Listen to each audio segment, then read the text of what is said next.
Hey everybody, welcome to yet another episode of the Of Two Minds podcast. I am Connor, a damn fine cryptid, and I am joined as always by Beyond the Grave. Hello, everyone. How are we doing tonight? Today we are going to be talking about adaptations, media adaptations, primarily in video game to TV show / movie media. But the conversation does extend to a couple of more recent things that are just like shitty remakes. I know that I certainly have a list of things that I have gripes with. Beyond, I know, feels strongly about one or the other, but I think we can open up with talking about Netflix and how Netflix is a problem.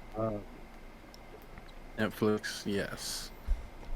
I feel like adaptation is a dirty word in modern production, because you have so many examples of things where it's just like we are taking and making something from a source material without any real regard for the source material. The reason that we have the Witcher trailer playing right here is that Netflix like fumbled the absolute fuck out of this. So I'm a big fan of the Witcher books. I read them back when I first after playing Witcher 2 in fucking high school. Audrey Sapkowski's work is amazing. It is like peak high fantasy. I mean, I wouldn't really call The Witcher high fantasy. It is kind of the commentary that results from the worlds of high fantasy being made self-aware and darker. When I first heard that Netflix was making a show, I was really, really dubious on the idea. But then I heard how much of a fan Henry Cavill was of the property, how he was actually just a huge fucking nerd and really liked the games and the books. And we'll delve more into that as we talk about it. But yeah, I remember when that show was first announced. I remember like his excitement, well, like in some of those earlier interviews where he's just like, "Oh yeah, I'm excited to get this started." He's like, "I'm working closely with the writers on this," and I was like, "Oh, so we have something good cooking up right here." yeah, because he's not Clearly. just a fan of the games; he's a huge fan Yeah. of the books, and he really fought for the writers to stay true to the series. But this becomes a problem later on. When the first season aired, I had a little bit of concern for how it was being presented, but this is something that like is kind of unavoidable when it comes to adaptation. So for those who have not read the Witcher books, the first two books take place over a longer span of time, and then build up the introduction of Ciri and the story going forward that really shifts focus to her being the protagonist. The reason, and The Witcher is a story of adaptations within adaptations. The video game originally, when it was being made by CD Projekt Red, they set it so that it could technically, not break the canon of the ongoing show, or sorry, the ongoing book series. At that point, I think the fifth book, or it was the fifth or the sixth, I can't remember which. But minor spoilers, we're going to be talking about minor spoilers. We're talking about media. This is media literacy. We have to understand what we're talking about. So the reason that The Witcher 1 is a weird jank action game that takes place in the world of The Witcher is that it is technically a post finale for Geralt as a character. So Geralt and Yen, it's not final, it's not the last thing that happens to them, but they may or may not die. It's not super set in stone because obviously the books continue and certain characters come back and certain characters are, the games when they came out were supposed to be like a with respect to the canon, a follow-up, which is why Geralt comes back and is an amnesiac. He doesn't remember a whole bunch of people because they didn't know who they were going to get the rights to be able to represent. They didn't know where or how successful this was going to be, if they were going to continue to be able to work on the story. But this is the game is a postscript, so it is in and of itself a really successful adaptation of the Witcher books by just building a really good version of these characters and a really solid representation that is respectful to the source material. That is what it means to adapt. You are respecting the source material while transferring to a different medium. And that's a lot harder to do in video games because that's an interactive medium. And we can't all just Ubisoft our way out of the problem and say, oh, well, your Assassin's Creed desync happens if you do anything not canon to the character. The game's version actually, of Geralt... I meant to ask, when does the show take place in terms of the books? So that's the thing. Like, the show decides to have open up with several stories that are being told simultaneously, but are in actuality like within a span of like 40 or so years apart from each other, because Yen's story starts at her beginning, which is way before the events that lead to Geralt and Ciri's relationship. So the first two books are really just like, here's a bunch of stories about Geralt being a witcher, being a smartass, alternate retellings of classic fairy tale myths with a deeper perspective. And, following Geralt, being the person to solve the problem, but ponder the ever-going issue of, like, what does it mean to be the lesser evil? If there is such a thing as a lesser evil. And then, ultimately, within sort of Destiny, like, the whole concept of whether or not you can fight fate. If by fighting fate you are enabling what fate has set out for you. But yeah, Yen's story starts way before Geralt's story in the series. But because this is a visual medium and you need to present all of the characters as they are and you're not doing things chronologically, you're building contrast by showing Yen's rise as, in her being selected to become a mage, essentially. What the cost of that is, and then how she regrets it, compared to Geralt, going through finding faith in humanity when he does not see that within himself, but it is still there. There's a lot that kind of focuses on like a dualistic fate of, because of Geralt's choices in the story of The Last Wish, which are what entwine him and Yen together. It's a question of whether or not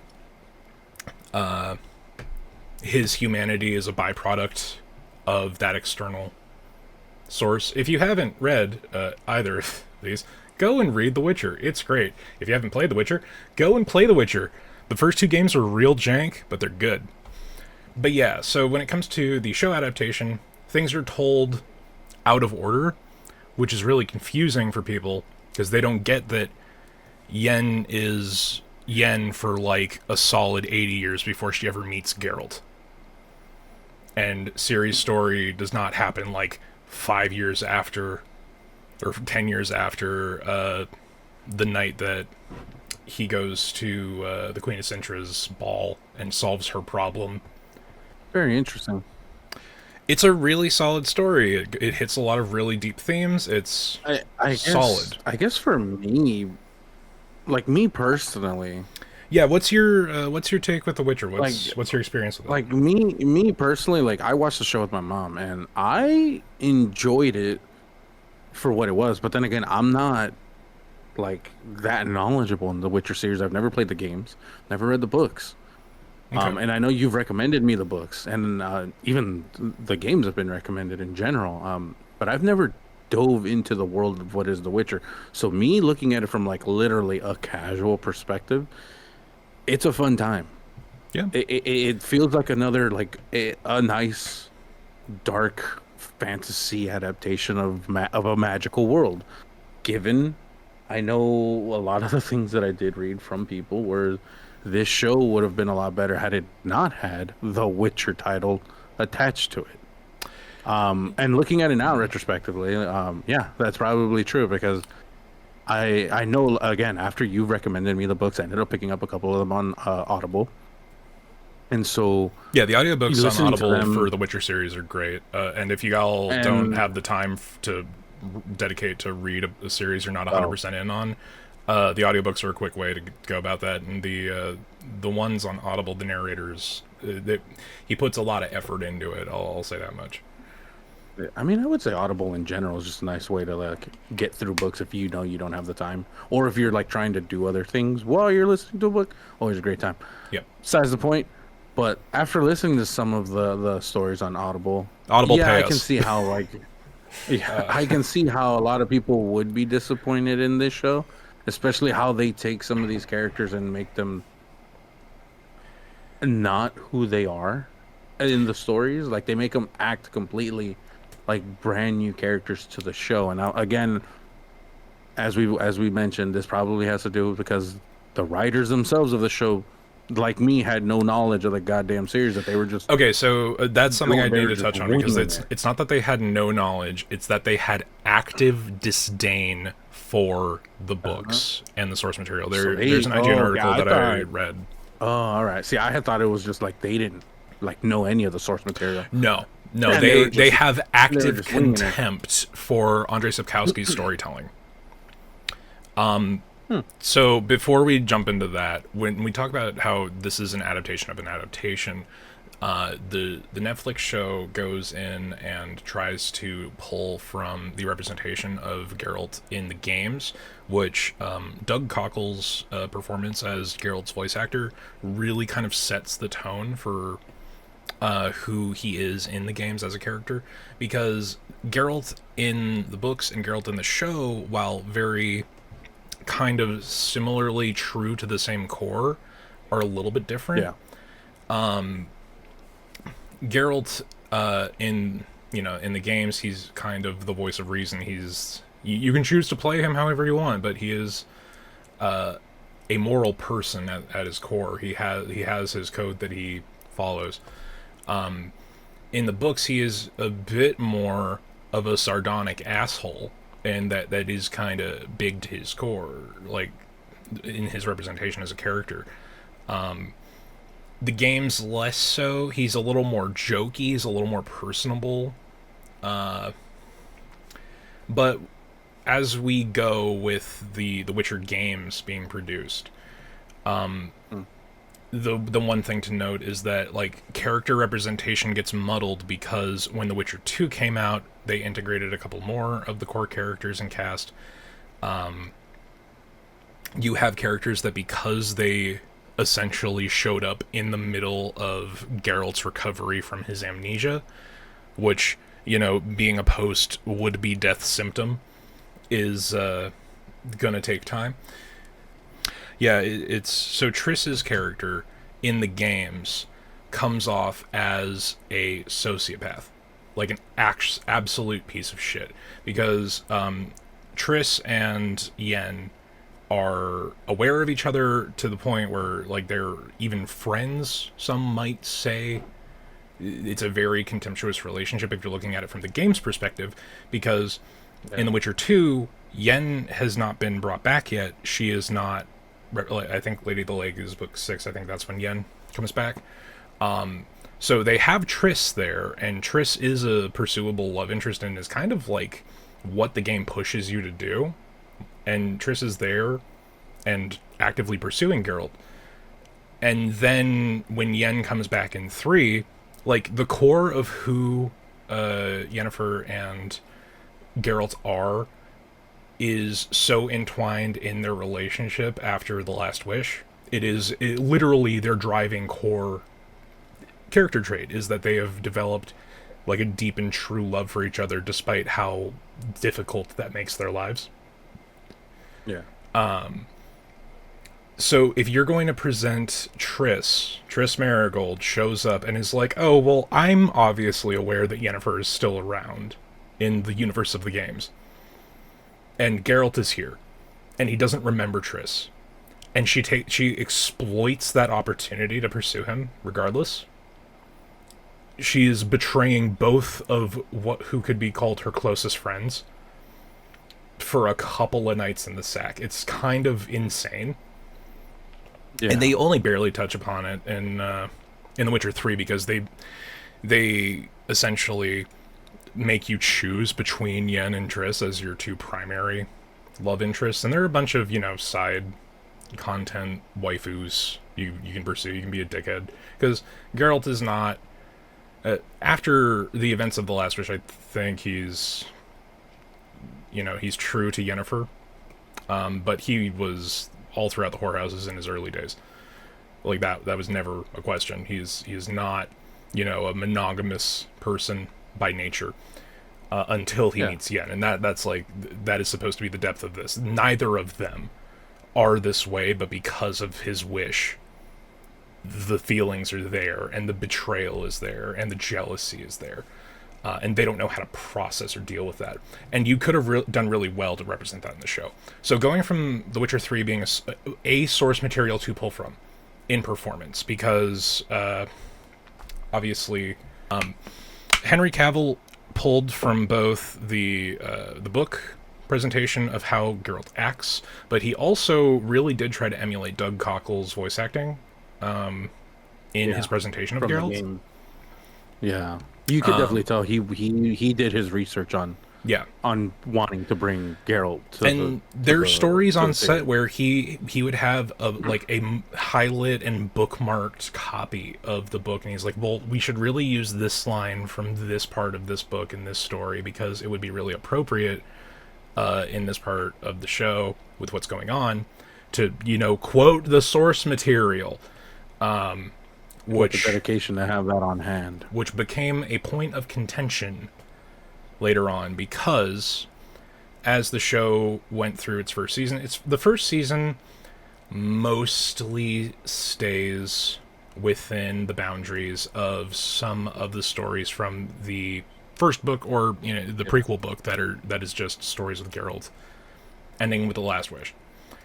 But the showrunner, Lauren Schmidt Hisrich, I don't know if that's the pronunciation, but she, in interviews, really emphasized how important the book was. And she had this prop of a dog-eared copy of The Last Wish and the Sword of Destiny that she brought to interviews, that she's like, okay, yeah, we are using the source material. We're trying to build something that respects the source material. And that was true for maybe the first 3/4 of the first season of the show. Yeah.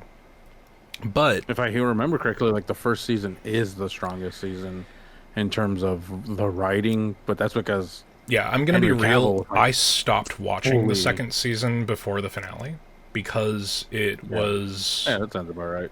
It was just so it was character assassination. It was such a bad split.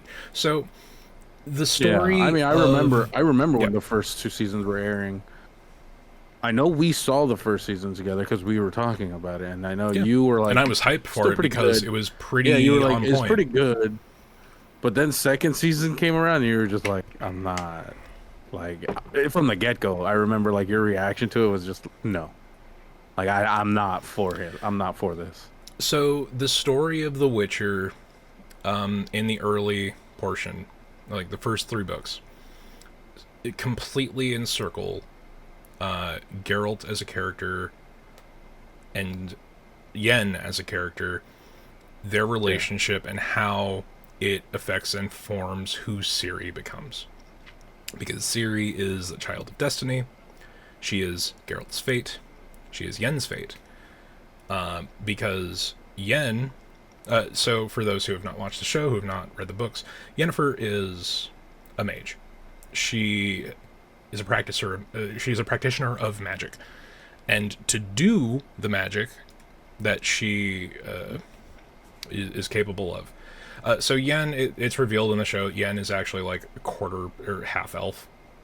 She has elven blood, which makes her magic more potent, and she's able to do things that some of the other mages can't. She's able to read runes. She is able to use like portal teleportation style magic significantly more easily than other people can. Her stuff is more potent. She was also a hunchback when she was born. She was born deformed, and in the process of becoming a mage, capable of using her magic and reforming her exterior to match whatever she wanted it to be, she gave up her ability to reproduce. Like literally, her uterus was torn out and used as a spell component to reform her. It is something she almost immediately regrets. That sounds painful as hell. It's Like it's a torn out, basically. like torn out. Hell, It is no. Like, not an easy process. they couldn't even do it gracefully. They said torn out. No, Jesus. because it's bloody and it's painful and it's like gross in its description, and it is barbaric. It is a barbaric practice. Yeah, yeah, Um, but it is the price that she paid, and she immediately regrets it. And who Yen becomes over the next like 60, 70 so years after, and I'm using general time frames because it's been like 10 years since I've last read The Last Wish and Story of Destiny. In like that revelation of who she is, and like Yen is a character defined by want. She wants to be recognized. She wants to be respected. She wants to be, the eye, held in the eye of a beloved. She wants to be in the source of power, because these were all the things that she was denied, Gotcha. and she has the power to take them. But that power came at the cost of one of the few things that she truly didn't understand that she wanted until it was no longer available to her, and that was to have a child. That was to be a mother. It is so core to her character. So when in season 2 they randomly insert some variable Baba Yaga character, which is not in anything, like nothing even close to the original story, who essentially recruits Yen to give up Ciri, who becomes her goddamn adopted daughter, essentially. Yeah. Yeah. And then she does it. Like, what the fuck? You're telling me that this person, you've taken a character who is defined by her want to be a mother, and defined by her role in raising and training this girl who desperately needs her, with someone who she is magically bound to have a romantic tie to. Like, she's found the family that she otherwise would be denied when she gave up that ability to seize power. You took all of that and you fucking threw it away so you can have some weird like Baba Yaga hex bullshit. And so they bastardized the character to all it hell. is straight up, it is character assassination that you like. If they had even gone so far as to say that Yen, like that's how Yen is introduced to Ciri, and then they build like a rapid relationship from that, and then she regrets that and like has to sacrifice something to get out of this hag contract, that would be one thing. That would be really stupid writing to expedite what is years of character building. But they don't. They just straight up are like, yeah, no, Yen totally believes this hag character, when she knows about as well as Geralt how desperately you cannot trust a hag, like in Slavic mythological culture or otherwise. You cannot trust the witch because it will never work out for you. It will never work the way you intend. Like it is so deeply stupid to have this character give up the closest thing she will ever have to her child, that she actively acknowledges. The only person that she can train in magic, because Ciri's blood is also of the Elder Blood. It's more strong. That's why she's the Child of Destiny. These are things that build over time. You're telling me that this character immediately gives up her daughter for something she knows isn't going to work? Of course. Because that's how that works. Like, not even jokingly, man. It is so antithetical to the character. There's a lot of other shit that happens in the show, like tapping into Ciri's Elder Blood is a thing that happens too early, and it's weird, and it's a misrepresentation of like what that is thematically. It's just like you emphasize so heavily how much on the surface you pretended to value like the core source material that you're trying to represent, that you're trying to adapt to a visual medium, that you're trying to give form and life and breathe into the story, because it is, at the core of it, this is an important media.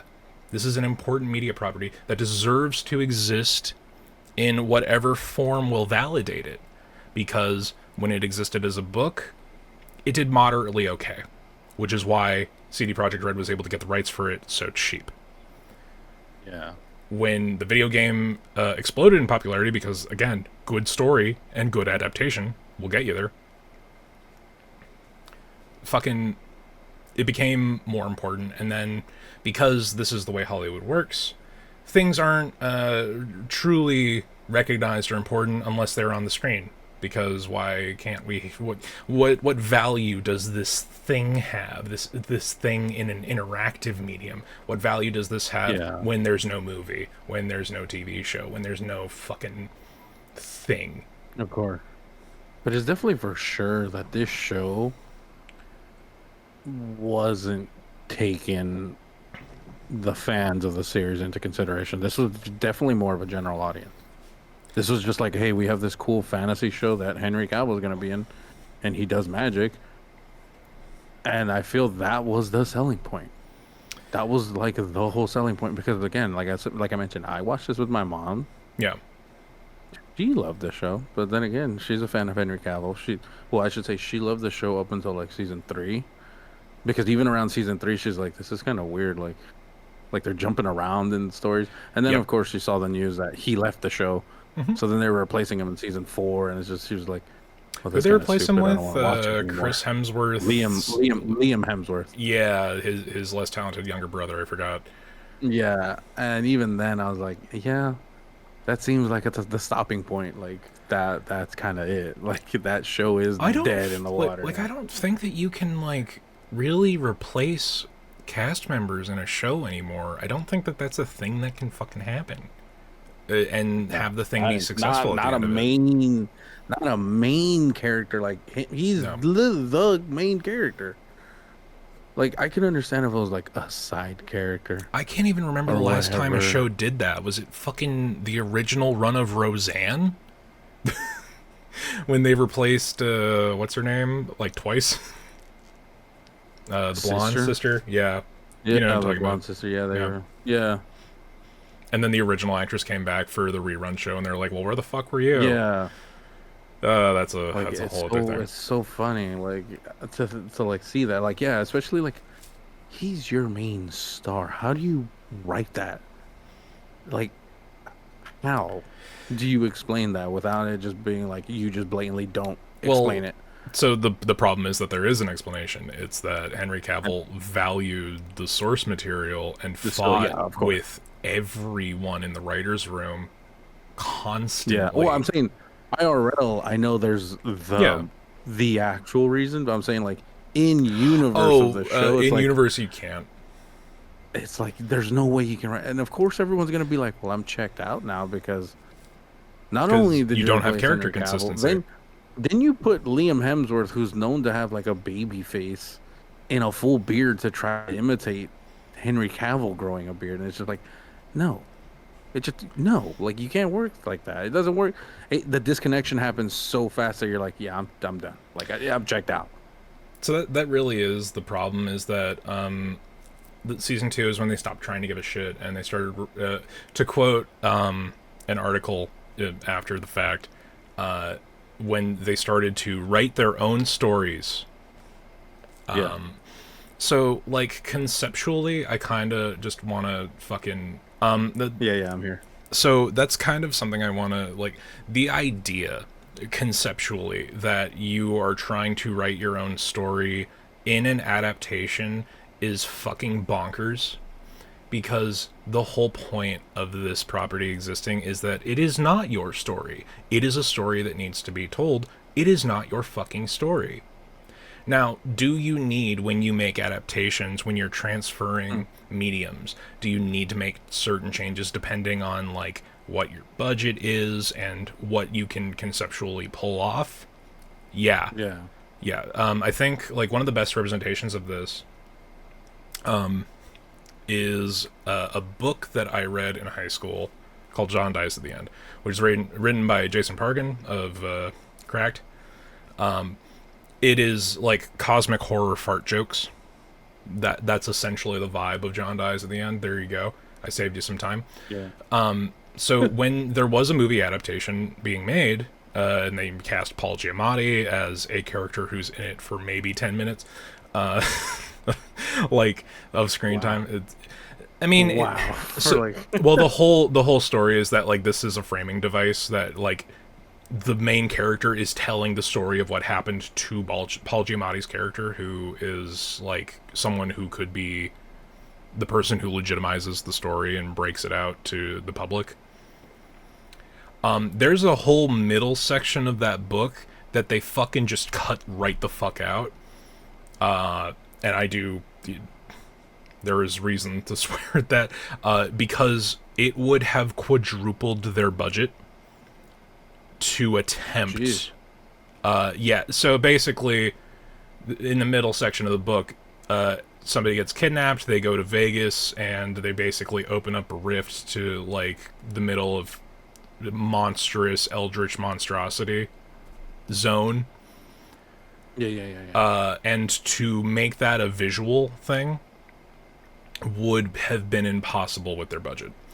So I think like that's kind of the last example of like the budget argument being presented sincerely that I can think of. The Witcher Yeah. is a mainline, like a headline mainline Netflix production. Like this is the thing that got you to sign up for the fucking subscription for a year. Yep. There's no way. Like this isn't. We're not entering like Disney Star This wasn't a Wars. budget issue. Yeah, this is not a matter of budget. This is where all their budget is going. This is not a matter of budget. They could have represented the show accurately. They chose Yeah. to spurn the source material, and This is so shitty. one of the biggest reasons Henry Cavill left the show was that he disagreed with it, like fundamentally, and he kept Hmm. getting in arguments with people on set because it's like this is a bastardization of the character. Bathtub Geralt is not a daily fucking thing. It might have been a scene 2 or 3 times throughout the games ever. That was just them selling Henry Cavill. That was them Look selling at the Henry hot Cavill. guy. He felt uncomfortable with that because he's like, not only is this not a good representation of the character, I don't feel comfortable constantly getting naked on set. Yeah. It was just an overt sexualization of the character because there was one particular scene and they're like, "Oh, hey, look who we have starring as this." You Legitimately, I know think what there are we can two do? bathtub scenes in The Witcher 3, and that's Yeah, like I the mean only way to pull from that. that's literally what it was. It's like Henry Cavill's in good shape. He's fresh off of doing Man of Steel and on the Superman Yeah. movies, and he just generally in like he was doing the Mission Impossible movie, so he's already fit and in shape, and he's this man's man, obviously. So of course they're gonna be like, we have to show this off. That literally is just them like we just have to show off his body just for the ladies and whatever men. Like that's literally, it gives no context to anything else other than that's just here. This is the eye Also, candy. they cut like 30% of his recorded lines. And they made him Mhm. look like a fucking himbo. Fucking Geralt is not a himbo. He's not No, particularly not at all. attractive. He's scarred and fucked up, and like, oh yeah, that's like the new sexy. But He's fucking, he's a rugged guy. Like he's been through some shit. he has been And the thing fighting is, he's monsters for 100 years.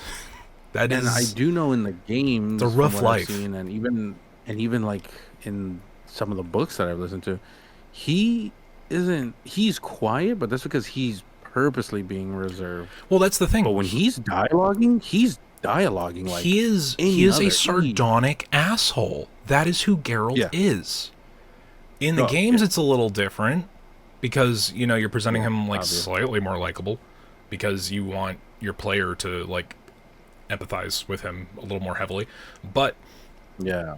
in It's like true the actual character character can only form, go so far in a game, because by the end of the game, if he just keeps being a straight asshole, you're like, no, fuck him. Like, why well, would I care he about is an him? empathetic asshole. He's the guy who's Yeah. like, I am this person who is struggling with my humanity because I'm not a human, and like, what does it mean to be a human when human beings are the worst monsters of them all?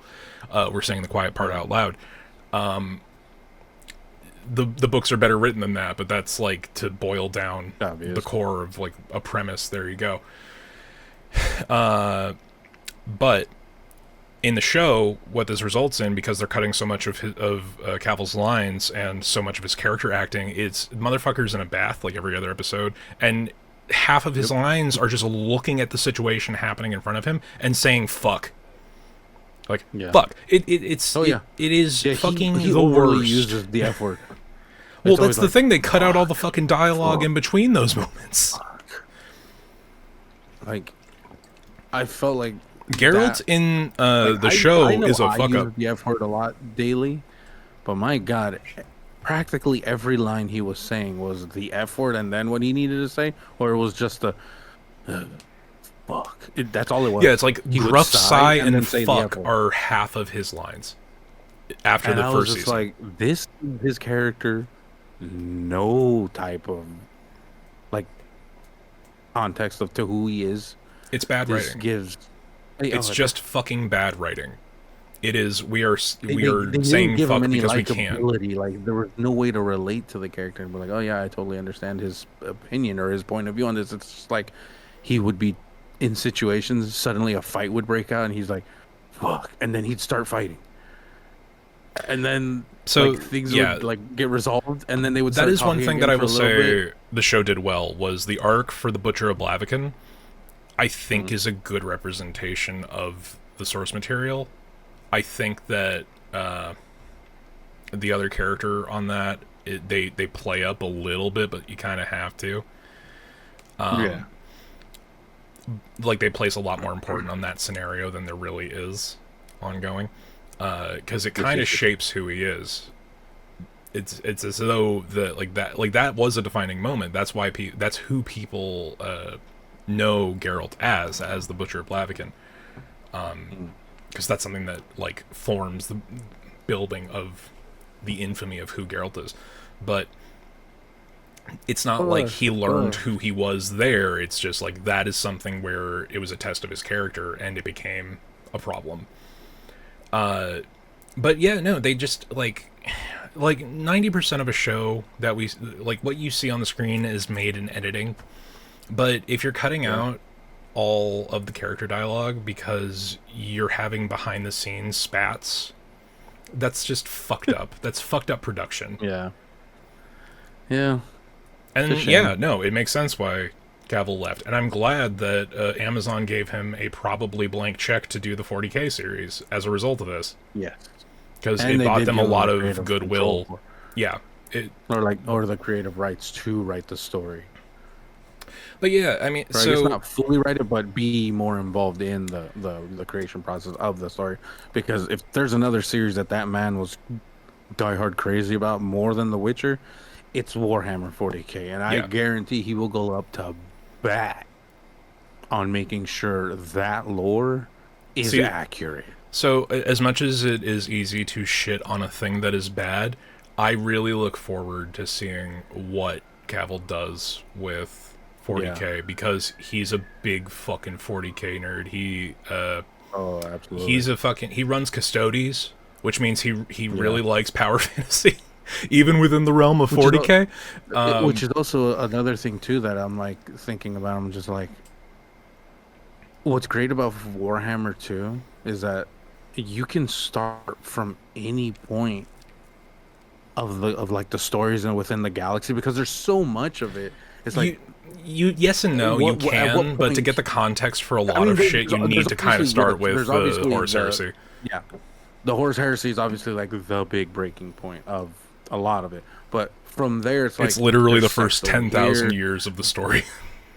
there's chapters over here, there's stuff over here. So it's like you can start, and who knows, this could be an all original story that still falls within the realm of like the lore. Like, oh yeah, there's this planet or this sect Oh, of fucking 40k is Marine. practically a medium within itself. It's not even a genre Yeah, definer. It is like there are books for that are written within the 40k universe that you can have a noir detective book next to hell like yeah. an assassin story, next to like just weird stupid orc Run it. shit that's run for comedy.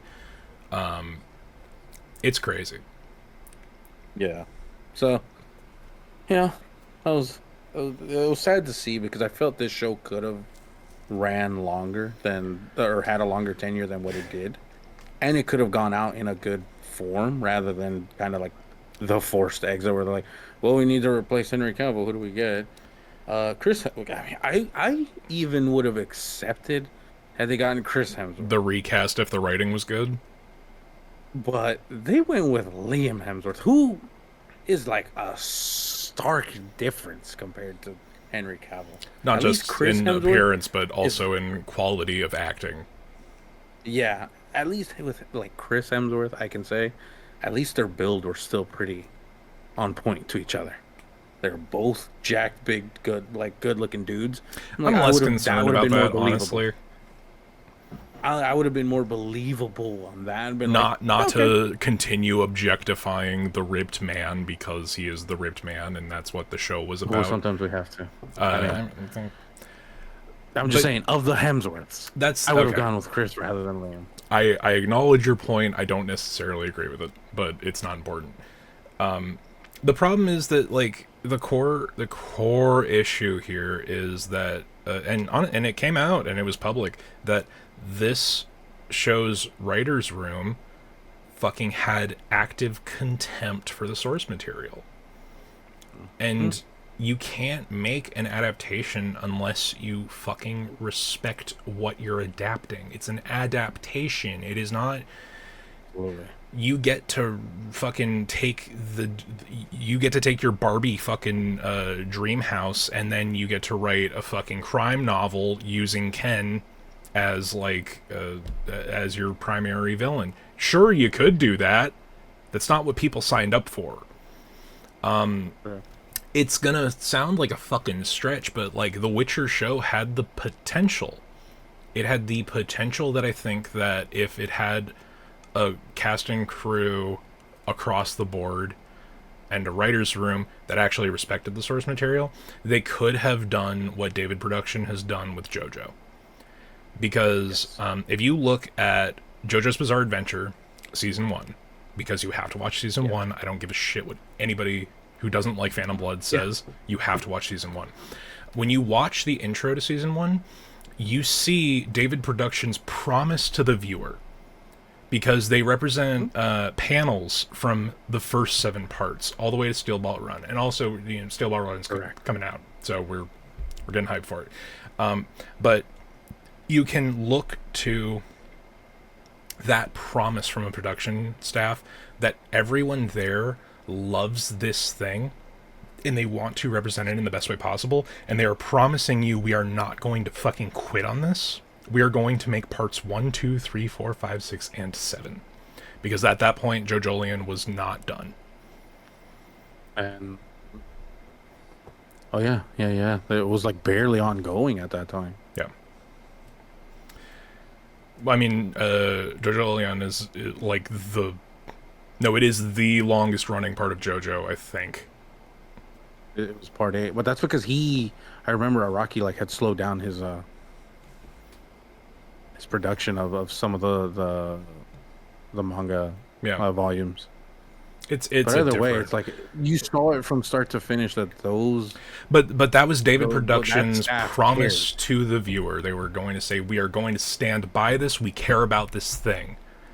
The Witcher Right. had that degree of. It's a Western show that had that potential, but it was Mm. spurned by a bunch of dickheads who were assigned to the production that did not want to be there, that actively had contempt for the source material, and were verbal in their active contempt for the source material.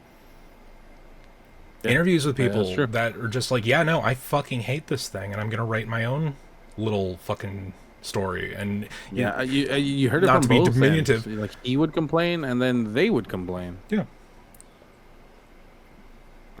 And then they would give him some bullshit, and then they would cut out any of the things that had any fucking quality to them. It was a nightmare. And Yeah, that started my disdain for Netflix. And again, first hour, some of that was set up, but still, I don't want to go on this too hard.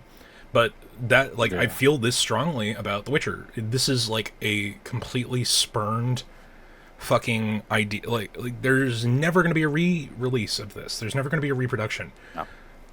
no, no, there won't. There will never. I highly doubt they'll ever do Like another the well series. is poisoned. Uh, to use another anime comparison, there will never be a Witcher Brotherhood. Full Metal Alchemist was a fucking unique as fuck situation. We will never get a second attempt to make an accurate version of the series. That's true. But on that note, with Netflix, unless there's another one that you wanted to present real quick, No, it's just a good I think Segu. that I think that would be the biggest like tragedy that Netflix has dropped. This one, yes. This one you've talked about. I haven't seen this. I So haven't even seen the anime to this, so I have I no can clue about this. only say so much about Netflix's new series Bet that has not already been said. People don't know what the fuck this thing is. And it's crazy because it is a live action adaptation of Kakegurui. Is this a serious thing? No. Not even a little bit. I've watched exactly one episode. And I had to turn my goddamn TV off. So, this is the absolute worst idea of how you can adapt something, in that you are taking the core concept and then you are rewriting everything. The show does not take place in Japan. It is in a Western school with a different name. You have a bunch of westernized characters with different names. And because of this, the entire premise of the show not only doesn't work, but becomes intensely problematic. Because for those who don't know, Kakegurui is a show that basically is like, hey, guys, did you really want a representation of Season 0 of Yu-Gi-Oh! That will never get made? Because Konami? If you don't know what the fuck I'm talking about, the original run for the manga of Yu-Gi-Oh! Like Dungeon or Duel Monsters? Not Hmm. not the most like primary thing in the world. Other games are played. And the Pharaoh, because Yami is a 4 kids thing, so it's like you just call at him his fucking name. So the It was a Pharaoh, pile of trash. yeah, he's like a full on psycho who does like weird death games with like poker cards and darts and all these things, and it's like insane shit, like like life And on we the do line for mean no death. reason, full on Like there death are times games. where he would get pissed. Like if someone disrespected Yugi, he's like, "Start it up right now. We'll take him out right now." Like he was all about it. Like he would activate these games and be like, "I'm killing everyone." it was a death game thing. So Kakegurui fucking is like, hey, let's take that energy and then make an even stupider fucking premise on that. So the whole thing is like, here's this hyper rich school where all of the children have money and they're bored, so they do like horrendous gambling, so that the poor students who are there on academic merit can essentially become slaves to the rich. And do you know what becomes problematic when you westernize it? Fucking slavery, guys. It's not like this. This isn't fucking hard to have a little bit of foresight on. Like, if you Just swap, watching this trailer just looks if you swap a character's like painful. gender or their ethnicity, that's like, sometimes you can tell a different story with that. But when you make like, when you're making all these adaptations for, why does it look so cheap? Good question, Valkian. Not to break the fourth wall. Here, like, there's, I don't know why this show exists. I don't understand And it's it. a show? I thought it was just a movie. It is a show. It is like, hey, what if we did I honestly like a like student project. That's what this is. that is insulting to high school play productions. I'm gonna be real. It looks like it was made on a high school drama class budget. It, like, not to, you know, go on and say, oh, you know, cosplayers can do it better, but I've seen hobbyist cosplayers, like not even professionals, who have done Kakegurui cosplay that is way more accurate to the fucking to the original stuff, like to the original manga and then anime, Yeah, which was the also original source. the dub was produced by Netflix. That's the only reason they have the rights for this thing. Yeah, a fan film indeed. It looks worse than a fan definitely film. just- I've seen fan films that are like, they're just higher quality. You're taking characters, you're renaming them, you're regendering in some instances. Not that that's always I bad. was about to make the Sometimes it can comparison. be- What's that guy that So the that- guys from Red Letter Media always make fun of? The who has those like outlandish movies? I mean, that's basically half of what Red Letter. No. But there's that one particular guy. Oh, who you're talking about makes- Neil Breen. It's not as bad as a Neil Yeah. Breen production. One It's day, there. It's close to it. y'all, if we get enough subs / follows / people telling us to do it, I will force Beyond to watch a Neil Breen film. I don't know which one yet. bad. No, that dude, he takes like digital B-roll from fucking like, he green screens himself over Shutterstock B-roll, dude. That shit is crazy. This isn't that bad, but you are doing, like, you're making it, because it's like a British school. It was hard to tell. You're making all of the not characters Japan. It's westernized certainly versions of not themselves. And you're changing, like, certain characters, like how they're presented. Like, certain blondes are now brunette. It's weird. It's distracting. Tell me why that character I just saw with the eye patch when she's licking the knife just looks like the lead singer from Dead or Alive. She does, kind of. The you spin me round like a record. I was like, why does this remind me of that? So this production is a So fucking bad. meme, man. It, like, so I watched one episode and then I watched a couple of things talking about it because I couldn't get through it. And this is coming from someone, I can barely get through that trailer. dude. I watch B movies for fun. I deal with cringe. I deal with old cringe, like 70s shit. This thing, like, I wanted to vomit. Because it's just so fucking bad.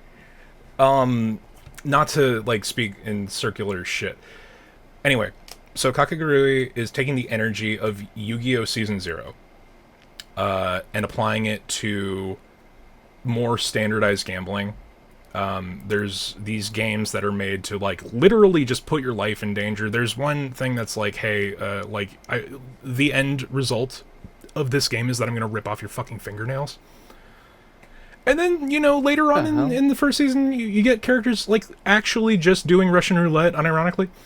That's what I'm talking about. No, and they do a little bit of food warsing in it. That it's like the rush of the gamble is so strong that like it is euphoric in an orgasmic sense.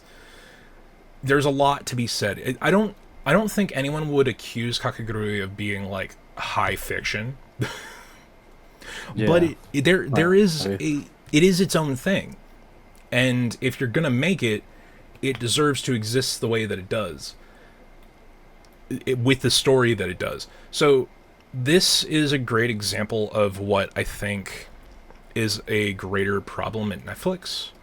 I don't remember which executive specifically said it. I want to say it was an interview with the CEO, but I couldn't find the article in time. I think it was with the Guardian. It was either a Guardian article or something else, but it's speaking on the process of emphasis in the writers' room within Netflix productions is that they are prioritizing quote unquote second screen writing. So Netflix knows that when you're watching their first party productions, that they that when you're watching their first party productions, you're on your fucking phone. You're sitting in front of your TV. You're not paying attention, and they, I mean, like for lack of a better, like I would ask anyone to prove me wrong. I guess because they don't want to pay for good writers, they are writing dialogue to tell but not show. So you are being told what the plot is through basic ass dialogue that says, I am here and my aim is to go there. And literally, if this dialogue was in written form and you were submitting it to an editor, they would probably just quit because there's nothing to be done. So Netflix is Like, well, actively. my job's done here. I mean, straight the fuck up. They're actively pushing for second screen writing, which yeah. you do, like. It doesn't sound particularly offensive or bad. You are actively pursuing lower quality to appeal to your lowest demographic, your lowest appeal demographic. The people who are not fucking paying attention. That you just want to keep them around so that they continue to pay their sub. Yeah. But when you write like that, you're removing any like drive to continue engaging with the media. I don't understand why the fuck they think it's a good idea. Because what they're trying to avoid is people saying, oh, I haven't been paying attention for the last 50 minutes. I guess I have to restart this episode. And if I restart this episode, I may as well do it tomorrow. Yeah. And then they stop watching. And then eventually they cancel their sub because they can't be asked. They cannot be bothered. Or another thing I've noticed now too is that at the beginning of a lot of like series, the recap is so much it's longer like 2.5 minutes. Yeah, because I'm like, they're trying to really make it so that you know what you didn't watch or what you did watch and you just haven't remembered it in a while. So the thing about Kakegurui is that the show is... It presents a mystery that you don't find out until like the end of the like halfway through the second major arc. In bet, because dog, I wrote a story. Bet. They straight up just tell it to you in episode 1. They tell you what the mystery answer is. Like the whole point of the fucking show. The whole fucking thing. They just tell you what the thing is so that they can do shenanigans. Huh. It's like you're undercutting the whole point of the fucking story. So it's just like, for me, I saw it and I was like, just not for me. But I mean, long story short, the the protagonist is searching for her parents' killer, and they think that it is someone at this school because money. Yeah. No, it's just funny because I didn't even put 2 and 2 together that was the live action of that. It wasn't until people started like after the fact were like, did you know that this was supposed to be it? And I was like, what? Well, that's the thing. Like, yeah, this character's this and and it's like it's supposed to be that. And I was like, how? How is a good question. Yeah, that's why I don't think I had any more interest to even watch that just as a curiosity because this show looks stupid. Like, I I think, mean, like, you could maybe get a drinking game out of this, but you will die of alcohol poisoning because it's just so fucking cringe. And it hell, bastardizes a show that, like, deserves to have good representation because, like, at the end of the day, Kakegurui does stuff that other shows don't. And there's merit in that. And it might not be the best show, but or even the best manga, but it's all right, and it deserves to exist. I don't think that people who look into Kakegurui and then see, oh, that stupid fucking Netflix show Bet, that's the screen version of this thing must be a piece of shit. yeah. Like, when you are adapting things, especially when it comes from Eastern production to Western production, there are a lot of people who watched this because they have their Netflix sub and they're like, oh, what's the newest Netflix original? Of Oh, course. this thing is awful. I'll never engage with it again. And they'll never get to experience the other show.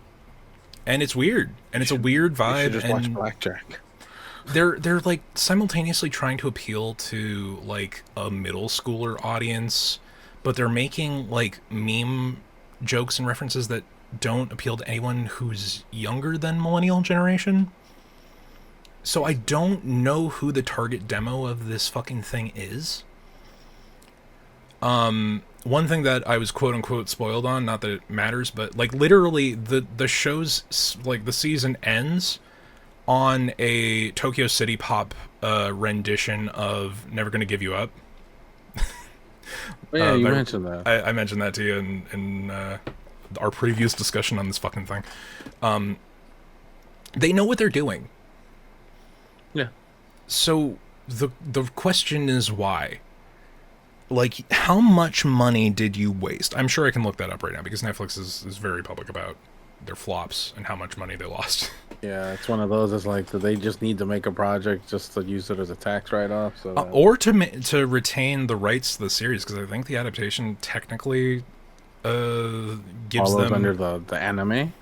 yeah, Damn. like maybe it's different enough that I feel like people could probably make an objection to that. But like, so the only thing I can like compare this to, although like it's on the opposite quality spectrum, is World War Z.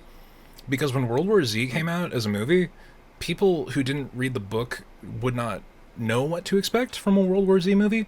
World War Z as a book does not translate to a movie well at all. So it just became generic fucking Brad Pitt zombie movie. Yeah. When the book is like a melancholic retrospective of the death of a world. Yeah, I've heard from what I remember, I think they say like World War Z only like adapts maybe It is the a ending of the book. Yeah, it is a World War Z in name alone. Bet is Kakegurui, not even in name. Yeah. Like the main They, character, they knew it was such a terrible project. They're they like, we even can't even use changed the the real fucking name. protagonist's name.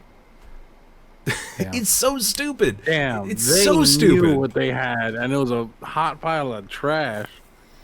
It's so fucking If dumb. if they went to so much effort to just to change all of that, to not even put an actual like association to the real series, yeah, they knew this was gonna be trash. Well, I mean, that's the thing. It fucking does. Like, there's this stupid fucking, like, CinemaSins line of, like, they used to call me Kakegurui, where I come from. And I'm like, who is this for?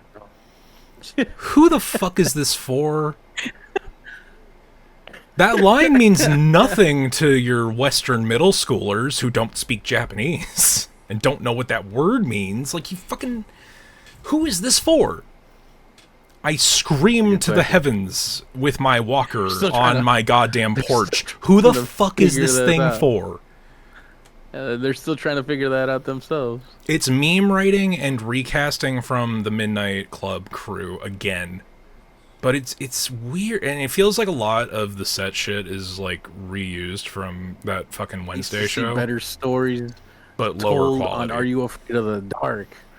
Come on, man. Hey man, don't go shitting on Are You Afraid of the Dark? No. I'm saying I used to see way better quality out of those shows than I did when I Dude, would out there's of daytime television shows that have a better production thing here. Didn't Kakaguru get a live action series? I think there was a live action Japanese adaptation. I don't know, honestly. I don't remember. It doesn't matter. at this It's point. I pray that this does not get a second season. I hope. I hope that whoever ran that writing room, whoever ran this production, got their fucking memes in and will now step into a grave quietly. That's all. That's all I can really ask for. Beto. Bit, but it's not bet because it's not. The focus isn't gambling. It's bet because Gen Z I bet. fucking. It's bet because cringe. But yeah, so like absolute fucking disrespect and misunderstanding of the source material is really just kind of like defined what the adaptations we've covered so far is. And the only one not we're gonna try to focus on good things, I promise. I promise. Yeah. We're gonna do something Of good. course. I'm I not just trying to bash this whole everything. conversation was focused on this fucking thing, and it's the Lilo and Stitch live action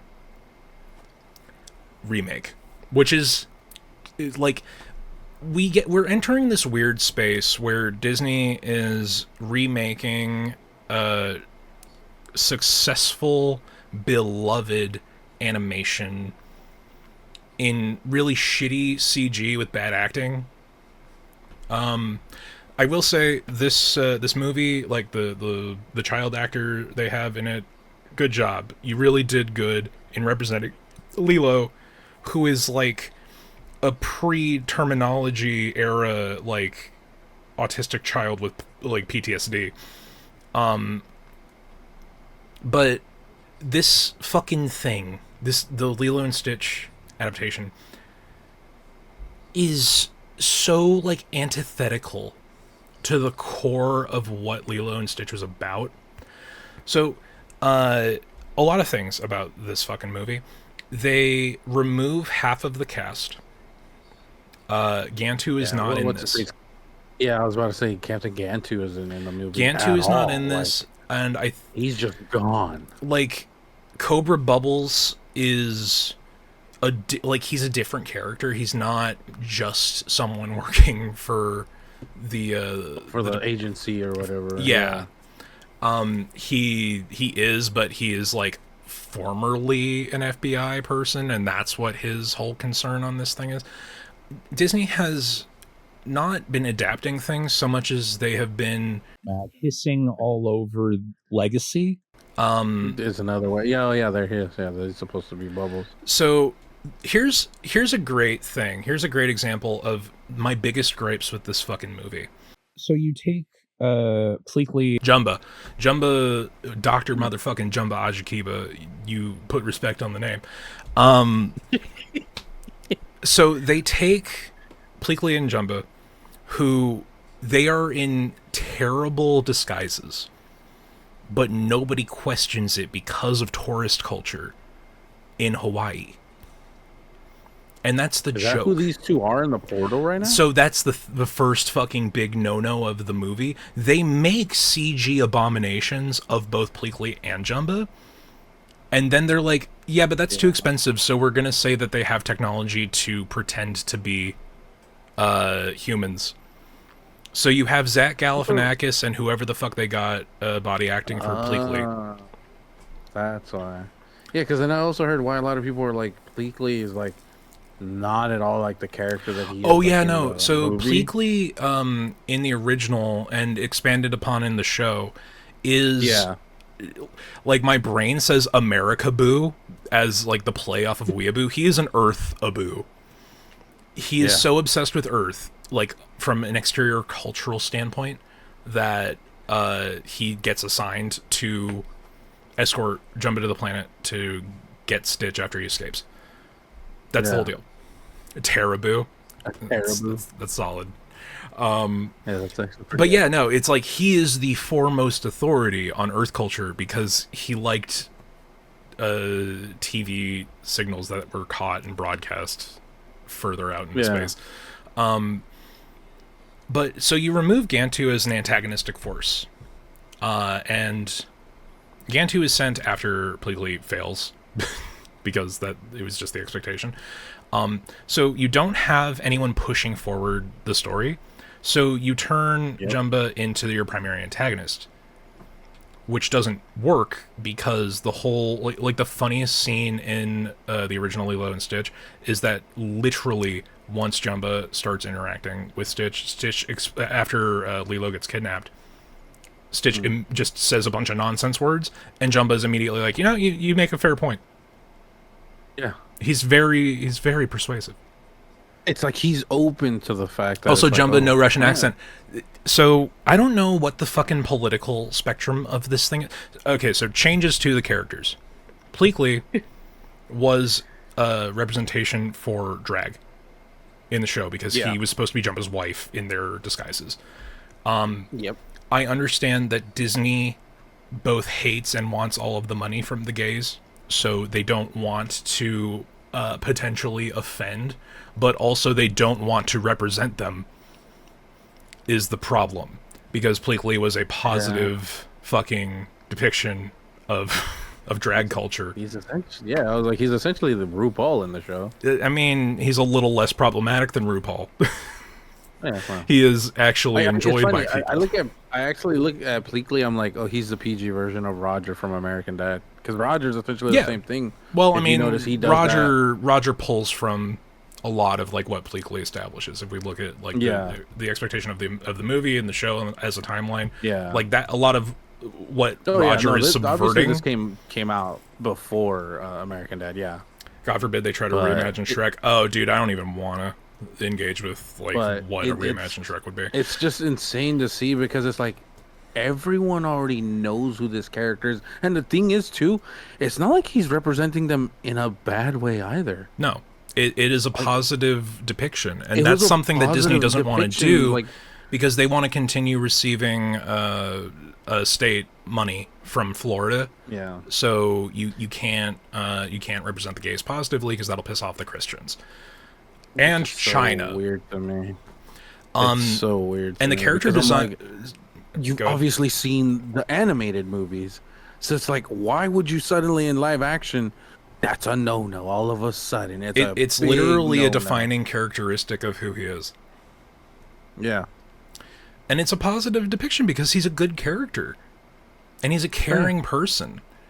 And like the concept of Uncle Jumba and Aunt Pleakley is a thing Yeah. that gets reinforced, and it's a positive thing. And this whole thing is about finding family, and Mm. also it's a cultural commentary on like the state of what Hawaii is. So the other also they Zach Galifianakis Jumba, so he has no Russian accent, so he's not a mad scientist depiction anymore. So it's like, what the fuck is this character even? And I'm like, I get that we're in kind of a weird world state with Russia right now, but it's like they're not buying this movie already, man. Come on, Yeah. you're offending no one. It's just a character with an accent. He's a fucking alien. Yeah. But the other half of this is this character, this guy right here, because in the original show, Ice Cream Guy is an ongoing bit, and he is a Howley. He is a white guy who is either living in, because the show series expands upon reusing him as a running joke. But it's like this big fat white dude is a tourist, and he's supposed to be like like the commentary on like the representation of America and America's presence in Hawaii. And this motherfucker losing his ice cream like 3 times a day is supposed to be just a fucking satirical thing. But you are making, because his presence there speaks to a greater thing on like the presence of the takeover of Hawaii from the native culture. Yeah. And then you make him a Hawaiian dude, which I do think that there should be a lot of native representation in any production that takes place in Hawaii, but the joke is that he's a haole and bad things happening to him is funny. Yeah. And the fat guy losing his ice cream is like the whole bit. But by making him a native guy, it's just like, oh, hey, here's an unfortunate thing happening to a big dude. It changes the joke from here's a haole to here's a fat guy. And like, we don't need more fat guy jokes. We really don't. Yeah. It's not as strong. It sucks. It just sucks when they butcher movies like that. But it's so core to the premise. Is like the whole point of that movie is a cultural fucking commentary on the state of there's fucking Pleakley. Yeah. So another thing to note on that is that the character designer for Pleakley's CG really did actually fight for several designs for Pleakley and Drag. And the studio said no. Damn. The studio shut it down. Someone's trying to do their job correctly. So it's so weird the way they chose to do things. They don't show they don't show the setting the same way that they did originally. They remove the antagonistic force of Gantu, who actually just wants to fuck things up for everybody.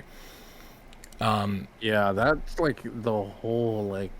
And by making premise of the original movie is that Gantu's presence is why everything's going bad for everyone else, because he's literally chasing down Stitch, and then he's also trying to keep hold of Pleakley and all that. Like, without him, it's just like, okay, so because at the end of the day, Jumba's not an antagonist. He's there to see what happens. He's a scientist. He's literally just a scientist. And he says it in the movie too. He's like, I'm just a mad scientist. Like, I want to see what's going on. Like, he never once really stops Stitch from. But Gantu is like the representation of like space cops, where he doesn't care about like what the effects of what he does. Evil mad scientist. He doesn't care about what the effects of his actions are. He just is he's following orders, and he's enjoying ruining people's days. And Jumba is moved by the concept of found family, and that's what Lilo and Stitch is about. It is about your atypical family unit and building a family out of people who would be otherwise alone. Like, the whole thing, Lilo's whole deal, why she is so fucked up, is that she is traumatized that her parents died, and like Nani, her older sister, is the only other person in her life, and until she gets this dog, fucking she's got nobody. Dog. Yeah, quote unquote dog. Until she finds Stitch, she's got nothing. And like, the depiction of Nani as a character is so fucking, again, it's practically character assassination, because she, in the original movie, is a deeply caring older sister who understands that her little sister has problems, and she doesn't really have the tools to be able to help her the way that she needs, but she completely accepts her for her weirdness, and she plays into it. Like, when she loses her first job, she's like, oh, my boss was a vampire, I didn't want to be part of his blood cult. Like, she tries to make an understanding for Lilo. She plays into Lilo's weirdness to justify that. Obviously, it's like their parents died. Yeah. All this responsibility suddenly falls on her, so she's figuring it out as it goes. But she also knows, like, she can't force Lilo to be someone she's not. So she does the best to reinforce Nani her. Not only has to take care of herself, she has to take care of her younger sister, and she plays into the idea of like what her younger sister can process and deal with, and how she handles the world. And in this version of the fucking movie, Nani is a fucking asshole, and basically is just shouting at Lilo 90% of the time that she needs to fucking grow up, and that this isn't how reality works. And that's not who her character is. Fucking, like, in the first movie, she loses her job because she went out of her way for her sister. And she doesn't bat an eye at it. because she knows that family is what's important. Yeah, and that's always like reinforced throughout the entirety of the movie. It's like Ohana means family. You know, nobody gets left Family behind. means nothing. Yada, Nobody yada. gets left behind, and Yeah, that's like the deal. it's always reinforced throughout the whole movie, or at least the animated movie. I never saw the live action, but a lot of people did say like it took a lot of that away. Where it's just it says it's all about family, but none of the characters felt like a family. No, Like none of and them felt like like how they felt in so the Pleakley and animated. Jumba become part of this family, and you don't get that same kind of resolution because Jumba has to play the part of the antagonist. Correct. And you don't have this external force that would bring them together naturally, and it doesn't feel fucking satisfying in any way, shape, or form. And you have this depiction of a character that is so antithetical. Like, the real fucking villain of this movie is Nani, because she, at the first fucking sign of problems, gives up. So, and this is a spoiler for a shitty Movie that probably no one's ever gonna that see. no one here is going to see or care about. So, the ending of this movie is that, after all is solved, I don't know, like, what the status of Jumbo and Pleakley were, because I stopped giving a fuck. But there is, like, a concept of a portal gun that is, like, distance becomes a non-issue. But the resolution of this movie is that Lilo gets abandoned by Nani. She is left with their elderly neighbors who are, like, kind of step-in grandparents, so that she can go and pursue a fucking marine biology degree in California. She literally gives up her younger sister to the fucking state. And that makes no fucking sense. Because That'd be the dumbest fucking thing ever. Let's step back and let's break the fourth wall for a minute here. A, you've established that the portal technology stays with them. Why the fuck does she have to leave her sister behind to go to a faraway school? B, like, why the fuck is she going to California for a marine biology degree? Fucking Hawaii, like the University of Hawaii, has the foremost marine biology program. And if you are a Hawaiian native, you have significantly reduced tuition and priority for enrollment. This fucking ending doesn't fucking make any goddamn sense. I didn't know that about the ending. Dude, she fucking... like, I don't get it. It literally contradicts the whole family stays together. The whole fucking point is that you make it work for family. And the end of this movie even if she is did that go to California? yeah. Like, even if she did go to California, schools are accommodating to be like, hey, I have someone to look after. Like, there are programs here. Yeah. That would be accommodating to that, so she could have God, I forget. There was a Showtime show that was like entirely about this. It's about like a young solo mother enrolling in school for the benefits so that she could continue spending her life with her daughter and not having to give her up to live with her husband's family. I don't remember what it was though. But yeah, no. So the end statement of this movie, Lilo and Stitch, the movie about how the concept of Ohana is so inherent, and it is a representation of current Hawaiian cultural issues, and like the enduring undertone of trying to maintain your culture when westernization is trying to erase you, is to give up your sister so that you can go be successful on your own. It is so fucking antithetical to the original's fucking message. It is borderline insane. Also, this movie's getting a sequel. I don't know why. Because it was technically financially successful, because they cut the budget for half of the cast and also CG. No, of course. That's all it takes. So yeah, this is a fucking abomination. And it is not Abomination 626. this is just a fucking bastardization of characters and like the whole core theme and premise of what the fuck Lilo and Stitch is about. I don't know who approved this. And it really just it comes to the core of like, who in the writer's room cares? Yeah. Who, because you have to have, if you're going to adapt or remake or fucking do anything, if you're changing form or medium or something, you need to care about the thing. And I know that we are living in a very close to post-capitalist society. We are living in the end times of people giving a shit about fucking anything. But that's the whole point. If you're going to make something, you need to care. You need to fucking care. And the people who wrote this did not care about the source material. They did not care about the message they were sending. They didn't even care about making the fucking movie because half of the cast isn't there.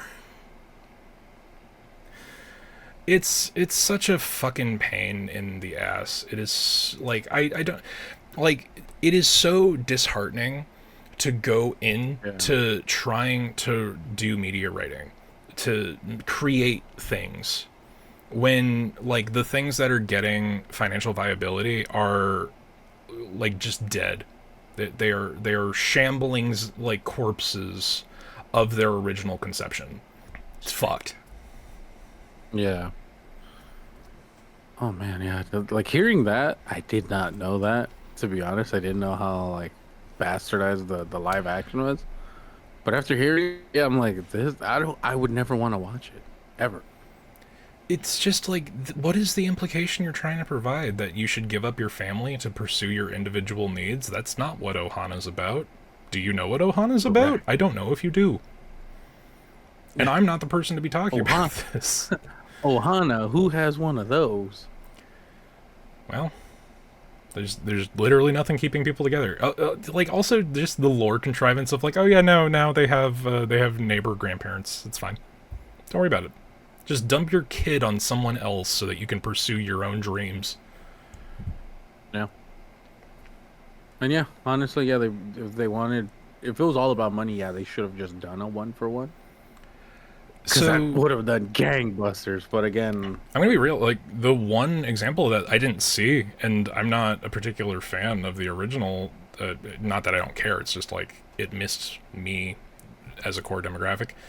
Was the fucking How to Train Your Dragon movie. I'm pretty sure from what I've heard that the live action quote-unquote remake of the CG version of that thing based off of a children's book was a 1-for-1 remake. Like scene for scene, shot for shot, it is basically a 1-to-1 movie. And it did fine. Yeah.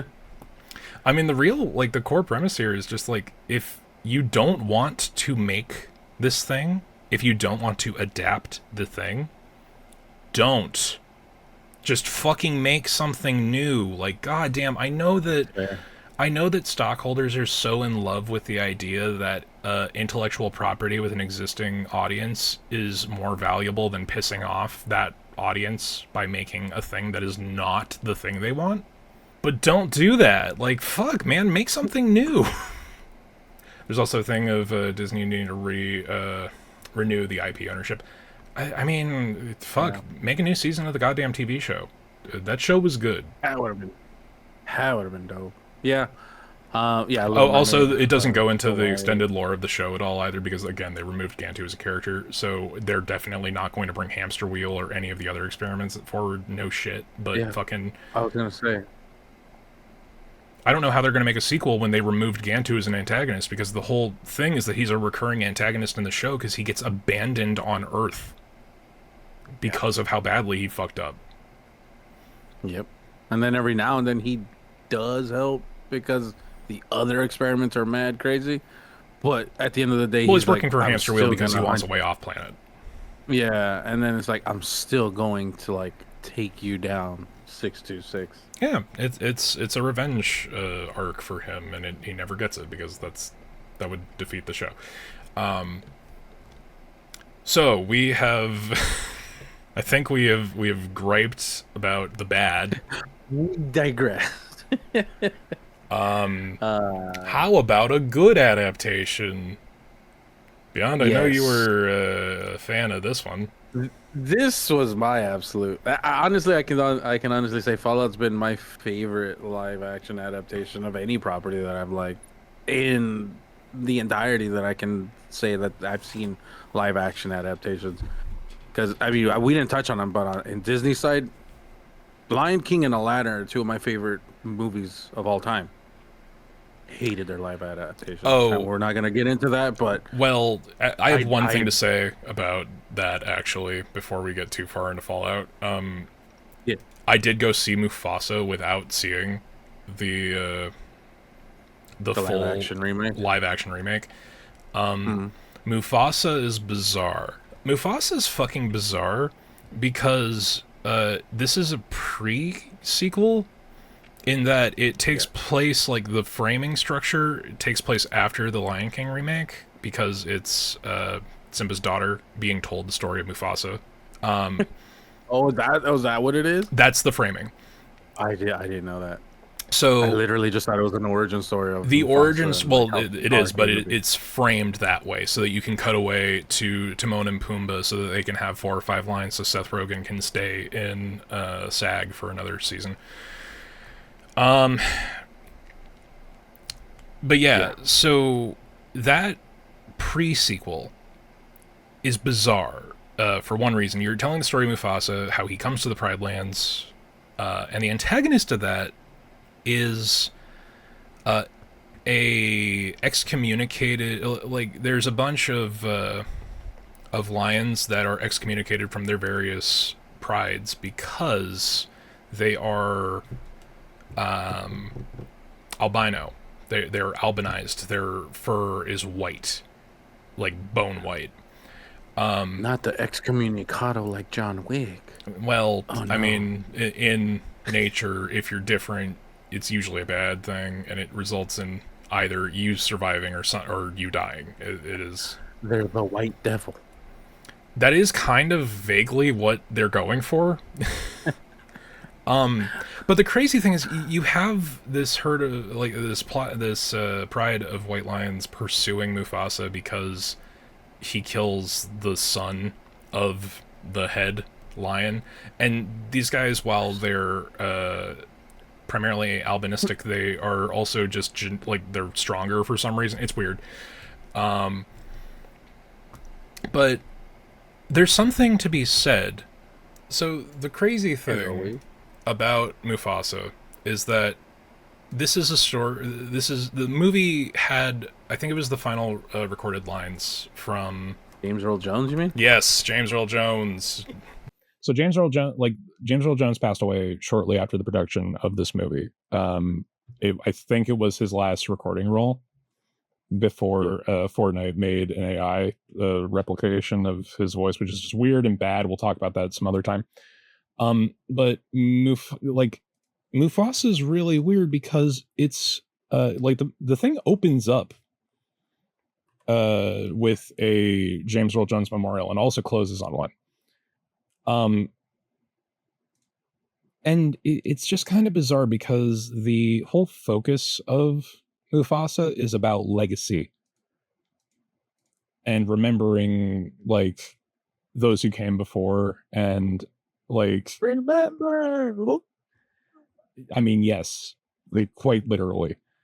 Um, but when you think about the legacy of the Lion King, as much as like the Lion King was my favorite movie growing up, when I was a kid, I would watch that. I burnt through 2 VHSs. I watched that movie so much.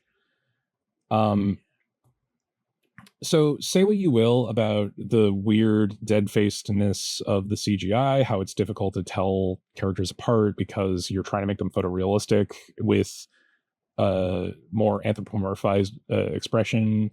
And there's a lot of problems with that as like a core concept. That's why I didn't see the remake in theaters when it originally came out. It's weird. They do kind of improve upon it a little bit in this. It doesn't feel as stilted. But the problem comes from the fact that this is a movie about legacy, and this is a movie about knowing those who came before and honoring them. And they make the antagonist a white lion. You know, like Kimba the White Lion, the movie that fucking came out before the Lion The King, Lion King blatantly and rips off. straight, yeah, there's the antagonist is, I mean, it's not fully albino because his eyes aren't red, but he is a white lion. Like, there is your antagonist. It's a white lion. You know, like Kimba the White Lion, what came out before the Lion King, and straight up, like, there are background scenes that are traced and used in From the Kimba, Lion yeah. King. Yeah. And that you're making Like this movie that, about that legacy and knowing where you came from, and then you're making an you active remember. antagonist out of your legacy, of where you came from. Like, you're acknowledging that. It's really Like you're bizarre, acknowledging it, but also but you're also not. like yeah, but you're not. You're like also saying like, no, that's not us. Like that's just a good coincidence. Like, you're simultaneously saying, like, oh, hey, remember where you came from and honor those who came before, and, you know, rip James Earl Jones, and, like, this movie would have been nothing without his voice acting. But also, like, what are you doing? Because the main antagonist is just fucking murdered like brutally, and it's fine because, like, that, you know, that's par for the course with this. But like, and like, if we go back to the Lion King remake, it's also kind of antithetical to say, hey, you know, honor your legacy and know where you came from, because there's so many fucking changes that movie. They fully remove Be Prepared, because I guess Disney doesn't want to remake Nazi imagery to emphasize how bad Scar is. Which is the point, because you're supposed to show how bad Scar is. And they use that time to fucking give Beyonce an original song for that fucking movie, and it's weird. I'm gonna just say right now, I hated all the new voice casting. Hey, Like, I'm not the famous fact- enough to get shot by someone who works for Jay-Z. I don't like Beyonce. I don't fact- think she's good at doing the thing, and I think she's stolen no, literally everything was she's built her terrible. career on. She was terrible as not like her voice acting as She's not a singing voice aside, actor. She can fine. sing, but she's not a voice actor. But and then no disrespect to the actor who did the Scar remake, because he does his best. He does his Yeah, no, rendition. He doesn't try to what they imitate could. Jeremy Irons. But No, the fact of the matter is, 'cause you Jeremy can't. Irons and James Earl Jones were Mufasa and And Scar. Scar. The way Jeremy Irons embraces Scar's voice, like if you've seen the behind the scenes of how he gets into Scar's character and voice, I think the only one just like, who can there's no replacing him. yeah, the only one who can even claim to, like, have that same degree of character emphasis when they voice act in that era would be Tim Curry. Yes. Oh, absolutely. Hands down, absolutely. But I don't know. Like some of those changes, even some of the changes with having, obviously, like we mentioned, Seth Rogen as Pumbaa. Pumbaa, and I don't know. I'm just I don't like, even know if who they you got knew for those other Timon. actors were still around, why didn't you just bring them back around? Yeah, why not honor your legacy? Like that would have been way more successful than what you guys did. Even with the changes to the movie, at least the voices would have been the same, and people still would have been all about it. Like Rowan Atkinson as Zazu. Yeah, I definitely miss that. It's just I again, for me, it's because I have that nostalgia of the original that I came into this. I was like, okay, I want to go into open. I was violently arms. against the concept of them remaking The Lion King, and it was weird and the shitty, and everyone talked minute- about the CG animation being, like, stilted, and I felt kind of vindicated by that. But it's just, I saw this movie like, because my cousin and her kids were going to go see it, and they invited me last second, and I'm like, okay, I'll go see The Thing because it's the last thing James Earl Jones was in. But it's just fucking bizarre. If you're going to, like, the whole point of that thing is about honoring legacy, but at the same time, you're making your antagonist the unspoken legacy of the Lion King, because the Lion King stole from Kimba the White Lion, and it would not be what it is without that. But you're also saying, but kill your legacy, because that antagonist is fucking murdered. And you know, if you don't know what you're looking at, that's something. It was just so, like, it was such a strange degree of ambivalence. It's a strange way that they portrayed that, because it's like, are you acknowledging the thing, or did you just coincidentally make the I don't antagonist a see a white world lion? I don't see a world where that wasn't intentional, but it like the likelihood of that being unintentional is so impossible to me. I don't know. And you know, I would love to see literally anyone talk about it, but you know, Disney and fucking everyone behind is, you are now locked in the Disney vault if you work on a thing.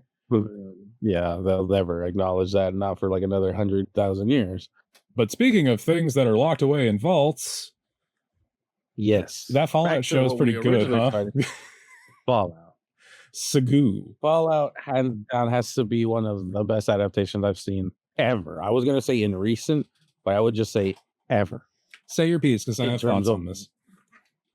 I know. Yeah, I know we've discussed it before, but for me personally, I loved the entire world building, that they actually built these sets.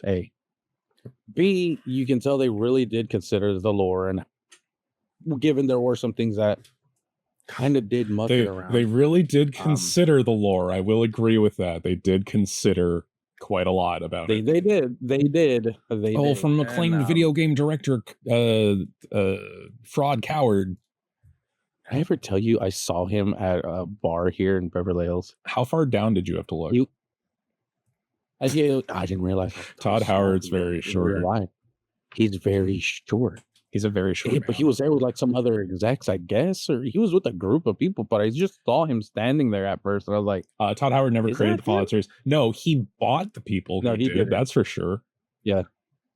I don't know. For me, just seeing everything in live action was wonderful. I love, again, too, that they're each individual stories of original characters within. It's not like they tried pulling from the shows, like, oh, you're this character. I mean, yes and no, because, like, let's be real, Fallout 3 and 4 kind of have their stories represented here, and you can kind of drag a little bit of. What I'm saying is, like, they're not specifically from the games.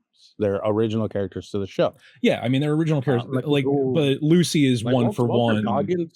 Fallout 3. She's Fallout 3 because of her story of leaving the vault. She's leaving the vault to go find her father, to bring him back, because the vault cannot exist without him, because he's the only one who has the knowledge to fix the water purifier. It is straight up 3. That her side, yes. Walter Goggins' character, the ghoul, I absolutely loved it. Yeah, I love him as an actor, but I love the way he portrayed his common Walton Goggins W. This like, the whole time you're wondering, you're like, what is he after? Like, what does he like do? Is he really just a mercenary for hire? And then, like, little by little, you start seeing his story, and then you're just like, oh, actually, he got fucked over the hardest, because he was around when all of this first happened. When you see the reveal, and I was like, yo, that is insane that he actually, like, survived. Yeah, and B is still on the hunt for the people responsible, because, like, I'm gonna be real, I hate Nate and Nora's story in Fallout 4. I think Nate and Nora's story is is a contrivance and a half. And it really depends on how you view Nate and Nora's story. If you trust one of the DLCs, because they throw some doubt as to whether or not you're even a person. I heard about but I do appreciate that they basically used Nate and Nora's story, where you get cryofroze from the before times into the wasteland. What is it? There's like a fan theory, or I guess because you mentioned it in DLC, that they think everyone in Fallout 4 is a synth. Like, no one's actually a human. So there's a really, in one of the DLC, in the Far Harbor DLCs, I think there's a character who you meet who is like a proto synth, who, like, upon meeting you, you cannot talk your way out of it. he emphasizes, or they emphasize to you that there is no way for you to, Dima, there is no way for you to disprove that you're a synth, because your only understanding of who you are is a single day before the bombs fell. Gotcha. Is Dima the one that has the family? Yeah, there's like a cult of synths. Oh, okay.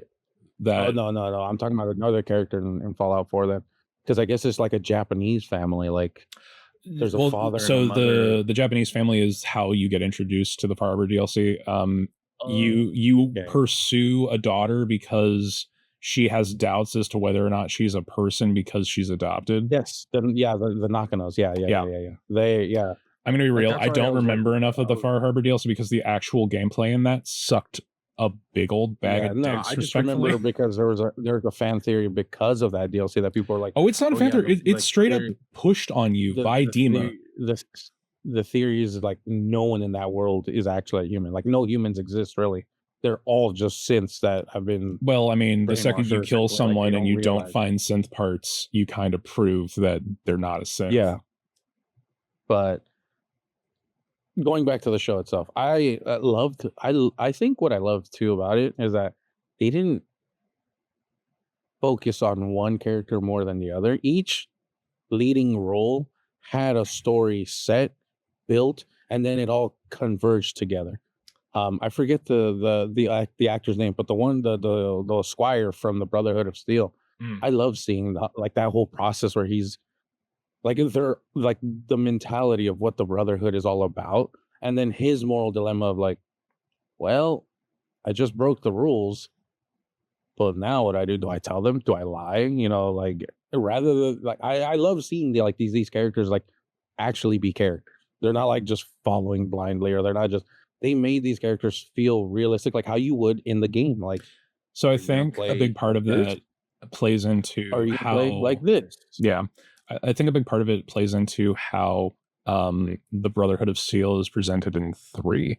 Because as somebody who played 1, 2, and Tactics, I didn't play the Brotherhood game until way later. I understand that the Brotherhood of Steel are not good guys, and No. they are usually morally dubious. But it's it's the cult, it's the techno cult who serves for the greater good of preservation of technology at the cost of the human element of what's left in the wasteland.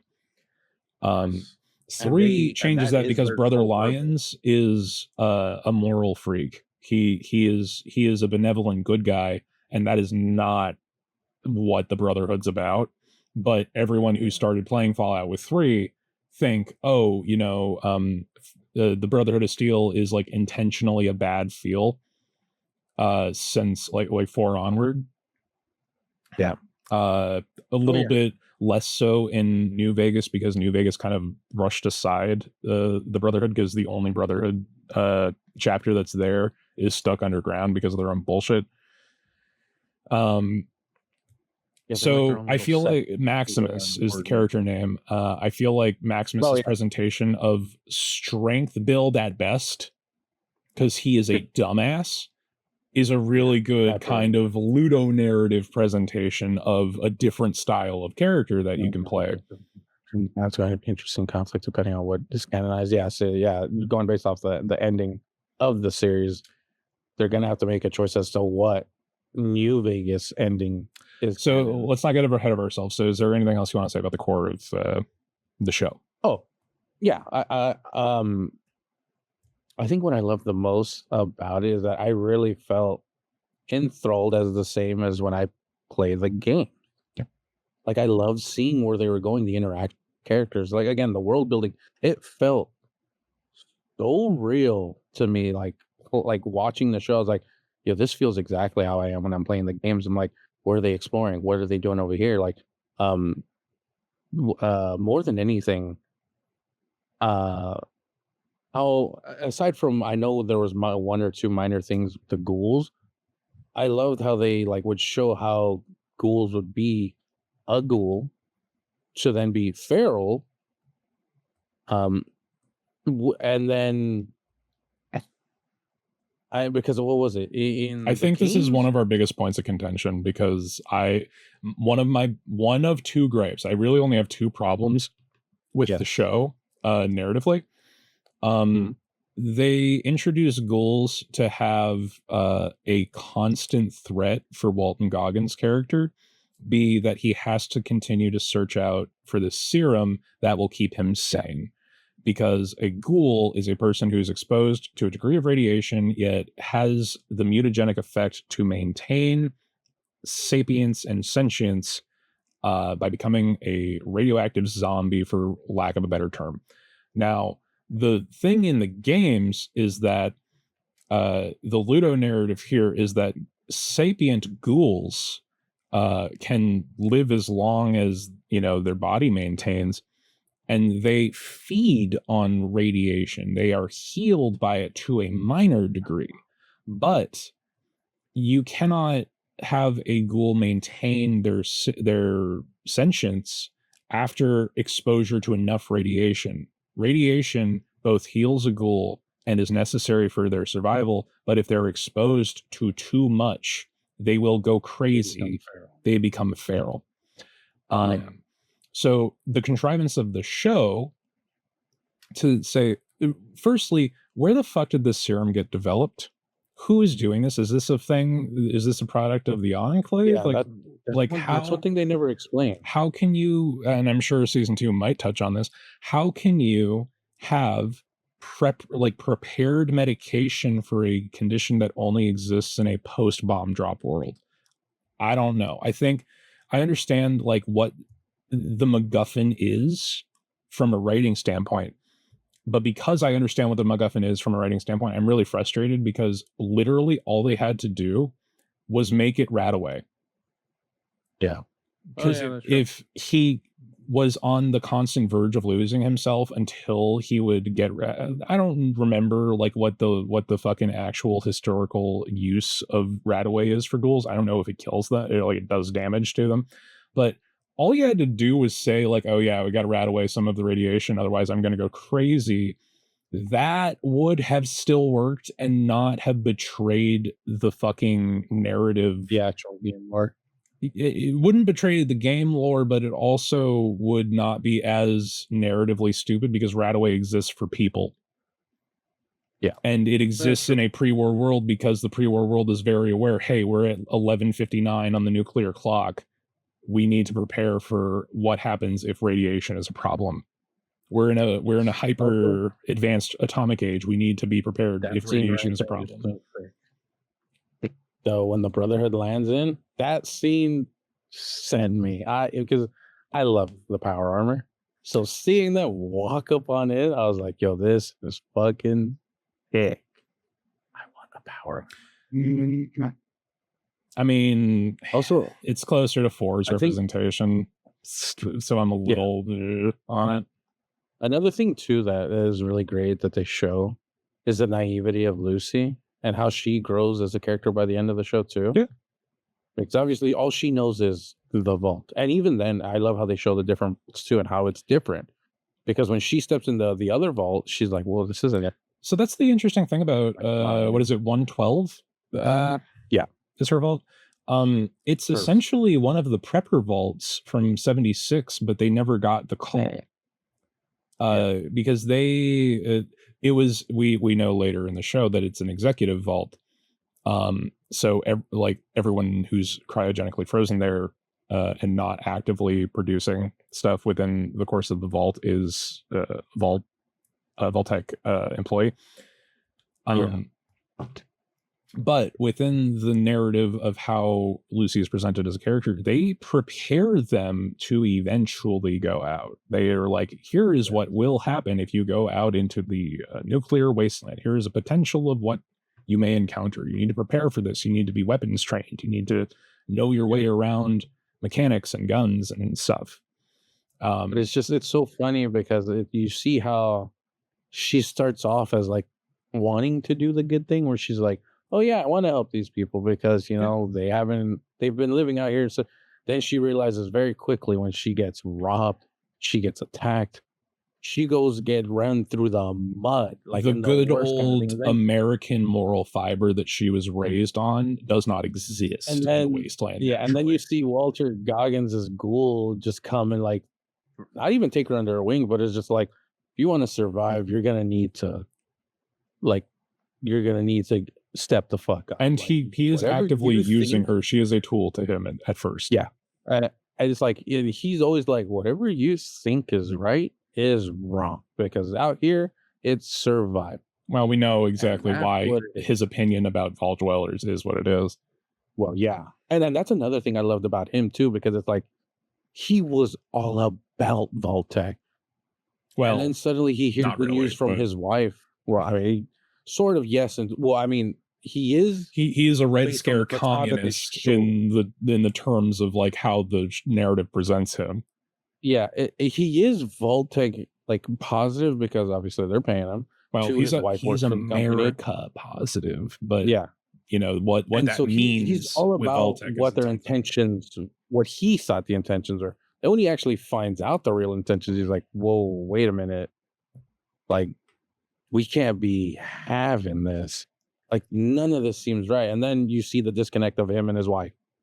Like, she's Yeah, like, "No, this is what we're gonna do." like Also, he is can I literally the tell you? mascot. He Yeah, becomes the foundation of yeah, he becomes what the Vault Vault Boy Boy. is, even Yeah.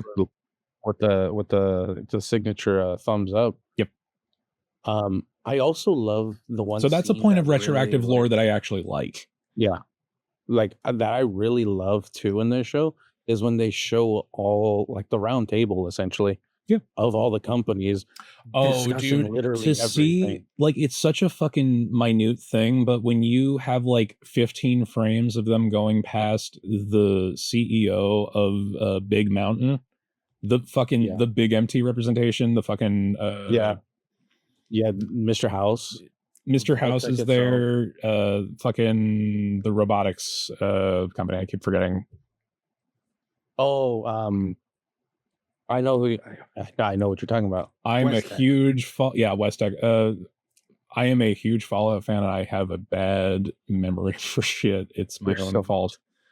The only one that was probably missing there was Nuka-Cola, but you know we know how they are. Well, I mean, they Either didn't way, plan on anything. They just yeah, benefited from it. that's why. Yeah, either way, that round table scene, I was like, I never thought about it until I saw it. That I'm like, this probably actually happened in the lore of the games. That they probably did get together and discuss, like, oh yeah, this is what we're gonna do. We're So just gonna have experiment.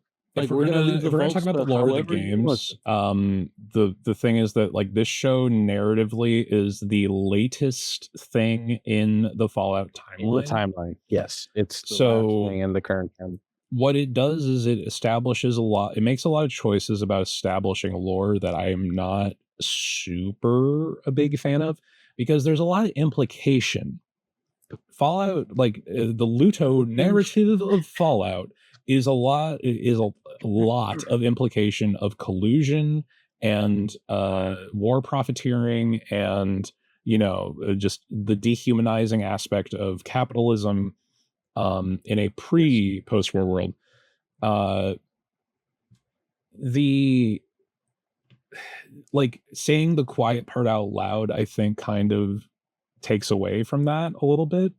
Like, no shit, the companies came together. There were West Tech fucking there's West Tech hardware in every vault.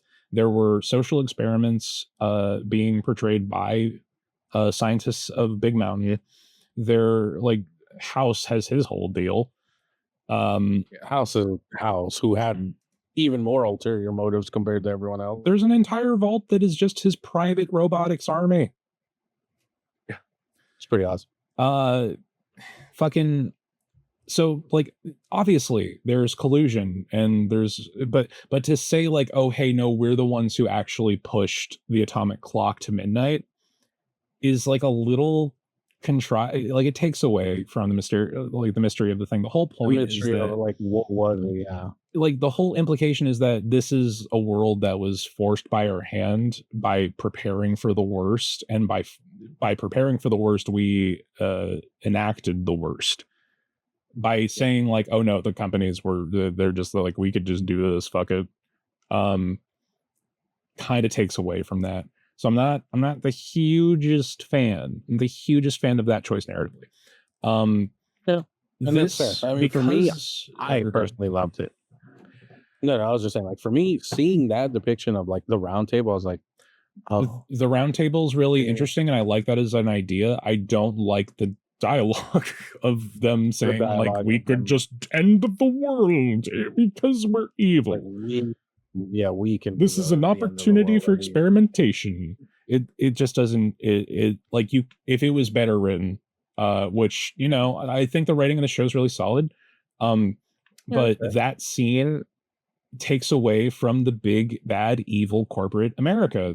That's the fucking true villain of this fucking series is late stage capitalism. And if you make them big stupid assholes that are like, we're all fucking geniuses, so why don't we just use this as an opportunity to do social experiments? Like, yeah, that's what they do, but they're not going to be the ones saying that. You don't say the quiet part out loud. That's the whole point. So I'm a little iffy on that. Yeah. My other problem narratively, aside from, you know, having everything kind of cycle around these specific characters and reproducing existing narratives, is that you've got fucking the from the outset, you have Lucy's narrative, you have her dad, you have the upper Vault-Tec echelon kind of pushing for what happens. The Brotherhood of Steel existing as it does because of where this exists in the timeline. I don't remember exactly if they named or if they called out the name of their blimp. If that is in fact, I don't think they do. I don't think they do explicitly. I also don't know if there's more than one of those. Yeah, see, that's the thing. I think a lot of people okay, Perdwin is written on the side. Okay. So here's the deal. There are details that are established in the show in season 1 that immediately dictate the state of the world canon. So I'm not a fan of the fact that they nuked Shady Springs. I think that's bullshit because that makes all of 1 and 2 not matter at all. That's kind of fucked. I'm not super big on that, but a lot of people don't even know what those games are, so I'm not gonna hold that against them. The majority of fans haven't played anything before 3. Before Bethesda, yes. Yeah. So anyway, I mean, there's a lot that by destroying that space, you're just excluding from the narrative. I'm not a fan of that. They didn't have to do that. Then you have to really think about it. But do you think that was done on purpose because it's Bethesda owns that? Well, I mean, they still wanted to keep it. They own the rights. Yeah. They could have pushed that. I don't know. I think that it's a mistake to have done that narratively, but fuck it. You know, if they're like, no, only focus on what we own. Yeah, but that's what I'm saying. Like, but if that was the case, why would they be going to New Vegas in season 2? That's Obsidian. East Coast and West Coast Fallout are not the same thing. Well, no, that's the thing. So they own the franchise, but West Coast has since the split has been worked on by Obsidian near exclusively. Right. And East Coast Fallout belongs to Bethesda. Yeah, Bethesda, yeah. So I don't know. I think they went with the New Vegas route at the end is because that's what people care about. Yeah, they knew it's just way too big and popular amongst the franchise. I was like, you cannot not have it. So that's the problem because it's establishing lore. The fact that it's there, the fact that it exists as it does, implies what the canon of the games is. So because I think Eric said that Perdwin is written on the side. Because I don't think there's more than one of those fucking atomic blimps around, especially in the Brotherhood's possession. So the Perdwin is the Brotherhood of Steel like home headquarters in Fallout 4. It is how they exist. And if you do not pick the fucking Brotherhood of Steel ending, it gets destroyed. Other... Like I'm pretty sure every other. I've only finished Fallout 4 once, and my save was fucked because I engaged with Nuka World before I finished the game. Nuka World. That's a whole other problem. I can rant about that forever, but it doesn't matter. The fact that the Perdwin exists, the Minutemen can coexist with the Brotherhood. Okay, so the implication is that if the Perdwin exists and is acting as it is on the West Coast, either the Minutemen ending was chosen and nothing of importance really happens except for the destruction of the Institute. If the Brotherhood ending is canon, that is straight up the worst potential for the area that Fallout 4 takes place in, because they fucking kill a lot of people trying to wipe out the fucking Institute and since as a whole. Battle, like, it literally is a bloodbath. When you choose the Brotherhood side, the most people end up dead. Yeah. And for the Perdwin to exist as it is, with the Brotherhood acting the way it does and being on the West Coast, I have to assume that it's either their ending or the Minutemen ending with a lot of stipulations. So that's concerning. More than likely, it seems like it is the Brotherhood of Steel ending. It would make sense. That is the implication, which is concerning to me. Not that I care particularly greatly about Fallout 4's canon. It's my least favorite Fallout game, aside from 76 being a busted pile of crap. My first experience with Fallout 4. My character just straight up had a heart attack and died. Oh yeah, that bug, like, straight out the gate. Yeah, I was like, "What the fuck Fallout happened?" 4. Maybe I'll play that on stream at some point. But actually finish it the way I should. Anyway, so implied canon. Going back, Shady Springs gone. The Brotherhood existing. Indicates 4. The fact that New Vegas kind of exists the way it does, and the fact that they presented House as an antagonistic entity, means that they probably are going with the Mr. House ending. Chances are for New Vegas, which Mr. House is gonna pull that thing. I don't know, which means the NCR shouldn't exist. Well, I mean, with Shady Springs being what it is, the NCR basically doesn't exist. And then, what was the other group? Caesar's Legion. Fighting now?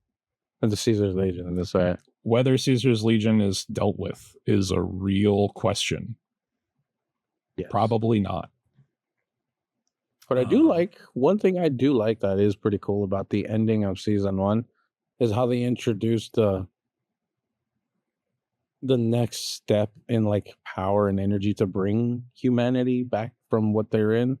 Obviously with cold fusion, like, that's the whole point, what they were trying to avoid to bringing, with hunting down the scientist, who is, like, the main, like, purpose of this, that they need the head of the scientist. Well, he's an Enclave scientist. Yeah. And the fact that the Enclave still exists kind of maybe imply how Fallout 3 went. It's kind of tough to tell, because is the chapter of the Enclave that you take care of at the end of 3 really the only chapter of the Enclave? Probably not. Yeah. But you did kill President Computer. 100%. Yeah, that's true. That is true. But I did think that was a nice little ending too, how they're like, holy shit, like, there's a new form of, like, energy and power. And then obviously we see the dad show up at New Vegas, and, like, that's where it ends. It's like, it would kind of just solve things, wouldn't it? Yes. But yeah, that, I mean, for me, Fallout season 1, because obviously they did say there was a season 2, and I do know they finished wrapping that up not too long ago. Yeah. But season 1 for me is, like, a great adaptation. This is an example of a good adaptation. With the characters, the setting. I mean, and not to say, like, obviously some of those sets they did build, which I'm always appreciative of, when they make actual real sets and it's not all just CGI. Yeah, so that's a real big part. It gives another layer of realism. This production had so much focus on practical effects that they literally used the 3D models of certain things from the games and had, like, they used those makes to develop their counterparts in the show. They are using models from the games. That is so extra. It is so far and like away from the degree that they had to go to, but that's what results in you turning around and being a person who played the games and know what the fuck you're looking at. When Lucy first stim packs herself, you're like, oh man, yeah, that's exactly how that should look. And then you look next to you and you're like, to the person who's not watched or played the thing, and they're like, what the fuck is that? And then they, they don't go like, oh, good thing I had a handy dandy stim pack. No, they just present the thing that if you know what it is, you know what's going to happen. And if you don't know what it is, you see what happens. Yes, absolutely. That is what caring the IP. It is what caring about the IP looks like. And as much as I have problems with Fraud Coward, he did Todd Howard did have a lot to do with how the show was handled. And I really look forward to the second season. I really am looking forward to I really hope they put their whole fucking ass into it, man. No half ass in it. But speaking of a whole ass, which is, I know, again, this is where I'll have a stark change of opinions when a creator oversteps. Oh, we want to talk about creative overstepping? I think. And I will say this about this show here. The same thing as I said about the games. It was unnecessary to do a season 2. Yeah. And just like the games, it was unnecessary to do the second game. They shouldn't have done a season 2 because season 2, oh shit, they changed so much about a lot of the characters. I was like, this isn't what The Last of Us is. Season 1, however, I will praise, season 1 was better written. And I don't know if it's because they just had better writers that were working with Neil Druckmann that interpreted things a little better, or if the first game is just better written altogether compared to the second game. So for those who are not looking at the screen, we are talking about The Last of Us, a show that kind of fixes the problem of the game in that it's actually just a series / movie instead of being an interactive narrative, where I think The Last of Us is the greatest example of ludonarrative dissonance that has ever been. So there's a lot to talk about the show, because there are both good things and bad things within the course of the first season. The second season I can't comment on because I stopped watching after the second episode. Because didn't get any better from that. Let me just say. All right, so The Last of Us 2 should not exist. The Last of Us as a general, Last of Us 2 should not exist. Wasn't supposed to exist. Neil Druckmann is a hack. Neil Druckmann is what happens when a white guy wants to be Hideo Kojima, but he doesn't have any of the talent. He wants to be an auteur creator. He wants to have creative control over everything. But Neil Druckmann is the perfect middle ground between Hideo Kojima and David Cage of Beyond Two Souls / Fahrenheit / fucking the game about racist robots. Also Omicron, but we don't talk about Omicron. Omicron's its own problem. Worse than Randy Pitchford. Who's worse than Randy Pitchford or Neil Druckmann? Randy Pitchford is a scumbag, and he presents himself as a scumbag. No one ever liked Randy Pitchford. No one has praised Randy Pitchford for anything he's ever done, I don't think. Neil Druckmann is a hack fraud asshole. So if we go back to the production of The Last of Us originally, as its original premise was pitched, was basically an adaptation of the comic Y the Last Man. If y'all have not seen Y the Last Man, basically there's one guy left on the fucking planet. There is a disease that wipes out most men. It's kind of the inverse of that, in that when Neil proposed the initial idea for The Last of Us, he wanted the zombie virus, the cordyceps, to only affect women. And then someone in the writer's room had to point out to him, Neil, if you make a game the way we're making the game, where you're only fighting against women, you're making a game where you're beating the fuck out of women for 40 hours. Do you not see the problem? And reportedly his response was, oh yeah, no, I see what you mean. We'll say, going into this, I had hopes. I was like, okay, I did enjoy the first game. However, I still say Pedro Pascal does not make a good Joel.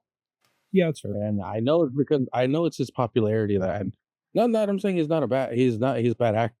He can act. He does what he needs to do. It's just in this role particularly, I felt they needed someone more grisly, more grittier, more broken. I guess you could say that. Like, obviously, you know the jump from the beginning of the series where he's younger, still trying to get away, loses his daughter, to when they jump in time because he's too friendly.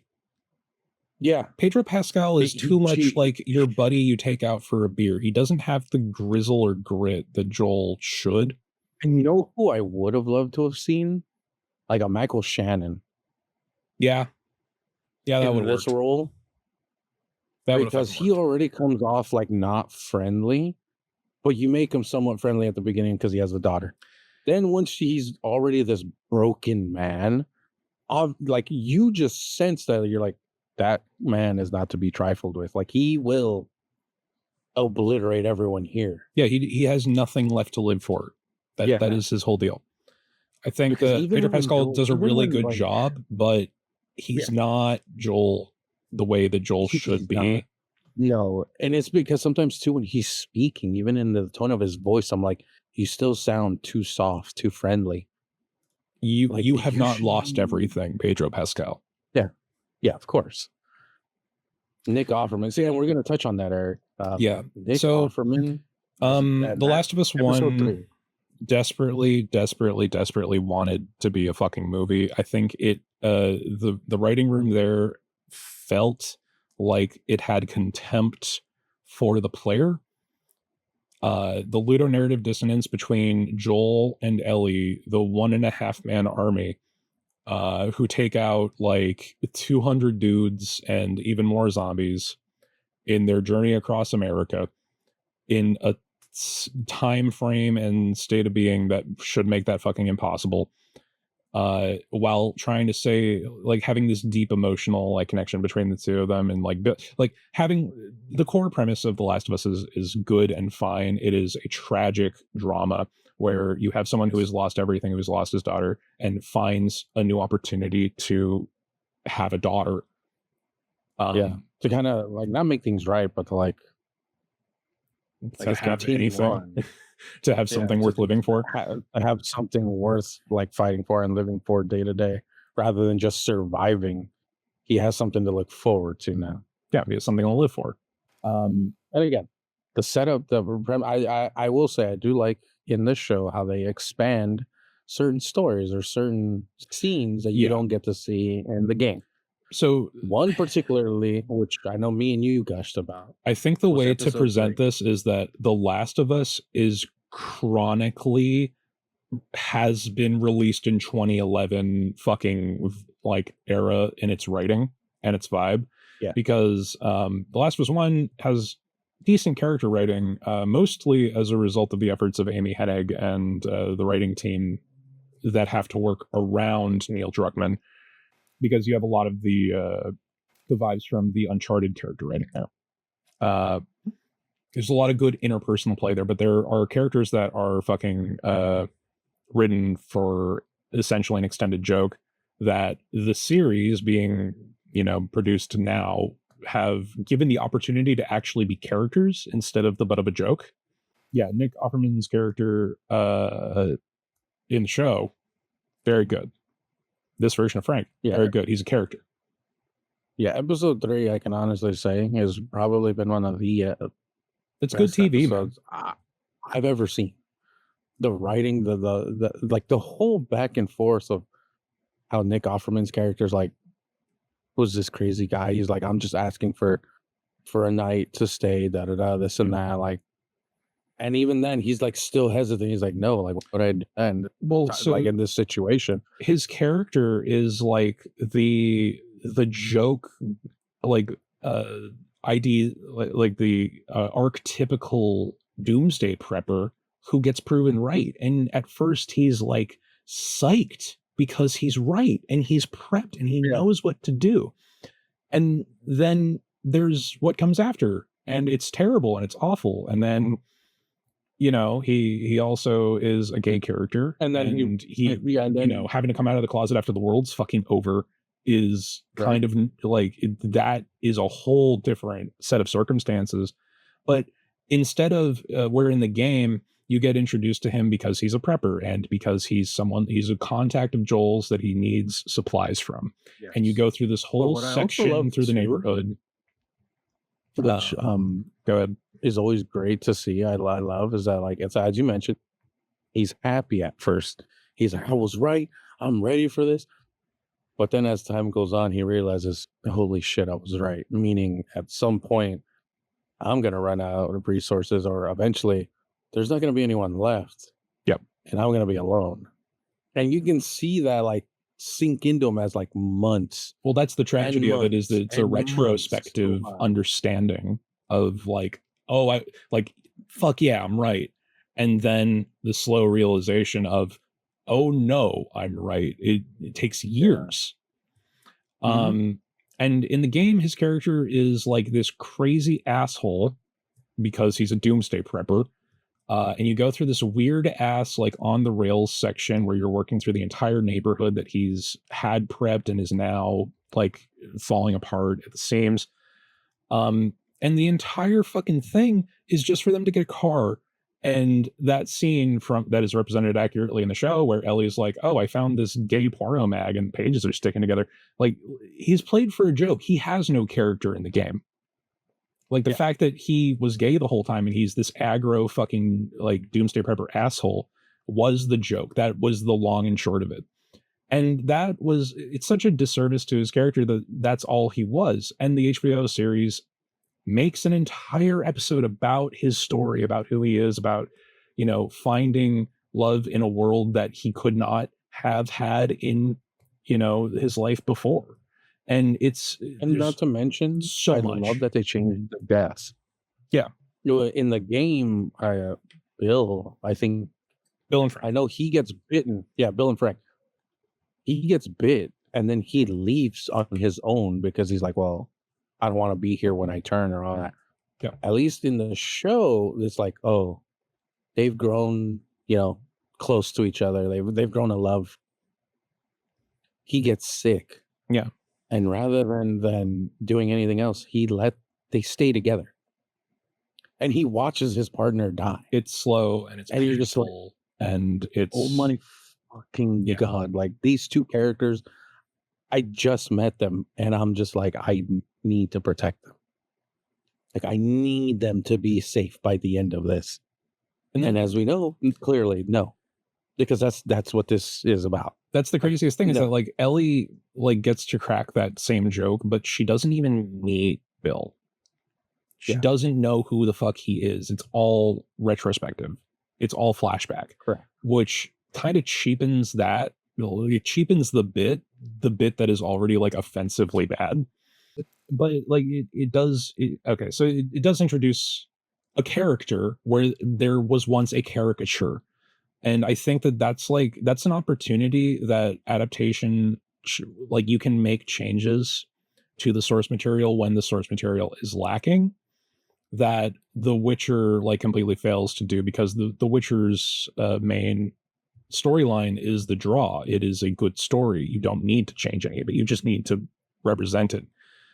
There were major changes needed to The Last of Us to make it work. And some of them were successfully done and like effectively done. And certain character depictions are really strong. We'll say one highlight I did enjoy in season 2 was I only watched some the of the town. Really talk to it. No, it's very early on. I think it's episode 2 or 3. It's the town battle. It's right when the storm hits, So Joel and Dina are lost in the goddamn storm, and they meet up with Abby. So they're out there. They show like the avalanche that hit, and it unleashed like this horde of The cordyceps zombies in the show. zombies. They're Yeah, yeah. basically just zombies. I want to say clickers, but I'm like, no. That's a specific That- subtype of cordyceps zombie. Oh, that's why I was like, it is clickers, right? So the clickers are the ones that are so overgrown that their eyes have been covered by the fungus, Yeah, and the fungus they go based off of has sound. it is developed echolocation essentially. Either way, it unleashes this horde of them that's just been sleeping frozen under the snow. What I did like is that they showed like this battle that happens in the town where it's like, oh yeah, this is stuff they don't show in the game. So you love to see. For me personally, I love seeing that aspect where it's like, oh yeah, the town isn't always safe. Like they are susceptible No, to attacks at towns any are moment, and they nothing portray safe. it perfectly because it's like Tommy is literally now in charge because Joel is gone, and so he's rounding everyone up to like, we have to prepare now because we can see in the distance hundreds of these motherfuckers are coming. And not only that, they barge in, then they bust through. So now they're inside the town fighting. I thought that was probably one of the better changes they did for for season 2, because even they mentioned is like, this is something we could never show in the game. It's talked about, or you can kind of. I mean, they totally idea. could. It's just like, here are the limitations of The Last of Us 2. Thank you, Right. Neil Druckmann. Seeing it where like, oh yeah, this is what everyone else is doing at the time. All of those other events are going on. I was like, okay, that's cool. But then again, in season 2, some of the portrayals of some of the characters, they shat on them so much. I'm like, hey, why? What was the point? Well, I mean, Like Bella probably Ramsey again, already. Or yeah, go ahead. Finish. She does her. Oh, I was gonna say. I think that's her name. The actress who plays Ellie. Yeah. She does her best. She does her best as Ellie. I'm not gonna. A describe her. good actor can only do so much with bad writing. Exactly. But there were some changes in some of her dialogue from the game to the show that I'm like, this makes her seem like just a dumbass teenage kid. Like she's not taking any accountability for what she's done. She's trying to blame everyone else, or she's just like acting. She's just acting I mean, so like, let's weird be fair, that is compared to kind how of it what was in the Ellie's game. deal is, but it's presented way too late because the events of The Last of Us 1 are supposed to be the death of innocence. Like she Yes, but you have to can't understand, have this in degree. Last of Us 2, I mean, she's already in like her 20s. Like Yeah. they jumped years. Yeah. So the fact that she's still acting like They a teenage did in the kid games on too. third- yeah, that's what I'm saying. Like they jumped the time, but the fact that she's like still like acting like a teenager, I'm like, why did they portray her like this in the show?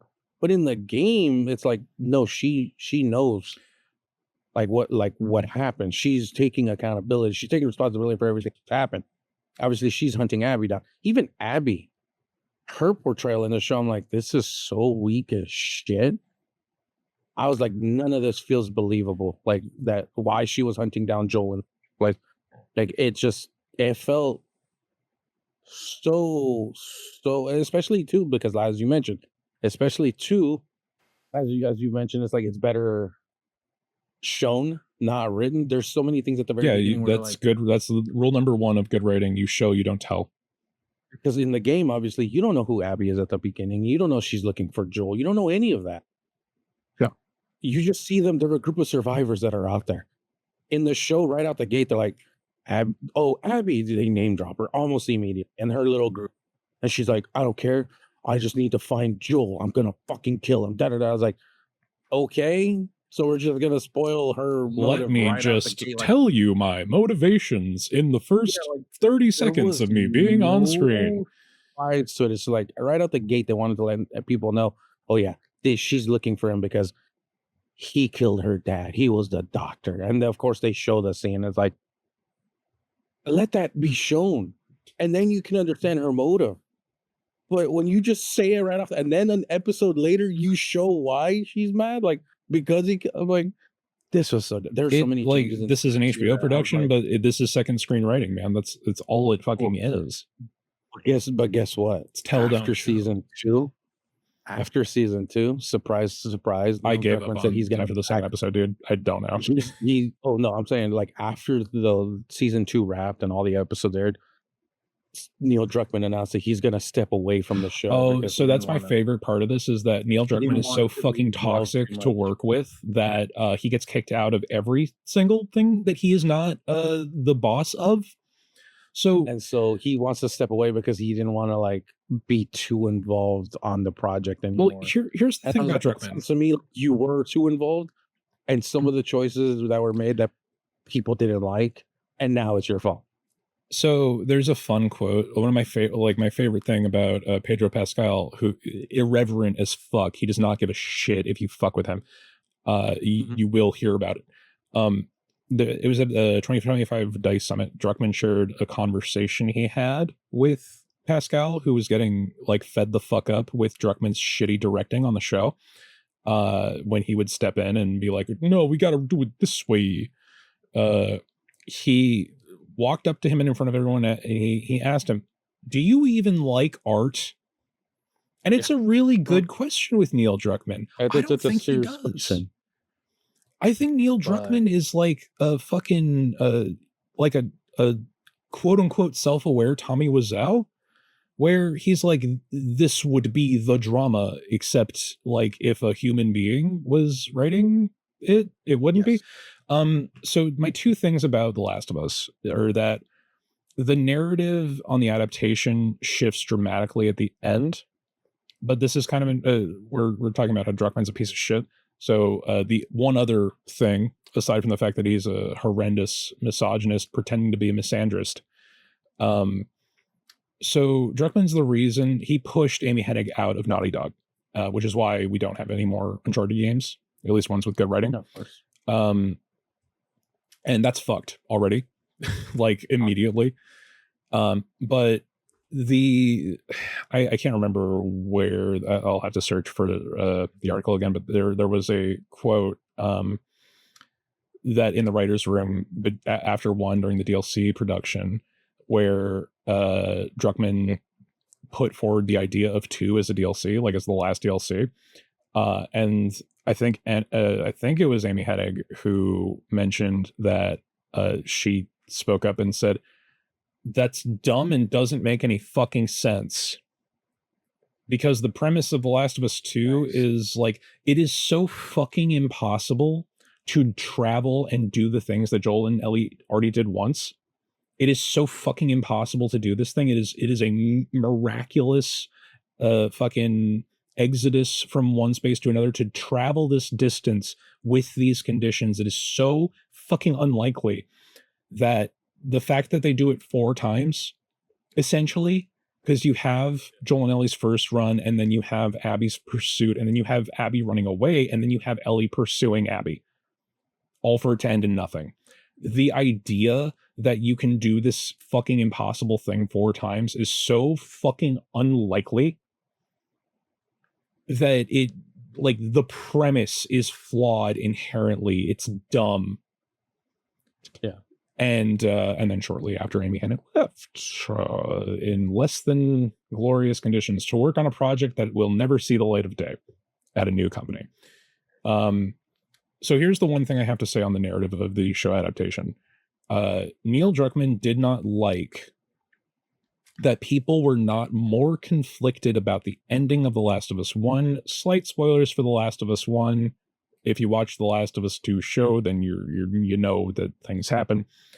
So the end of The Last of Us, Joel wants to refuse the Fireflies because the Fireflies inform him that They need Ellie. that Ellie will die when they're studying this thing. They're trying to pull the cordyceps adaptation from her brain, which will kill her, so they can maybe like 1% chance of them learning anything useful. And this is a bunch of ragtag fucking pyromaniac terrorists.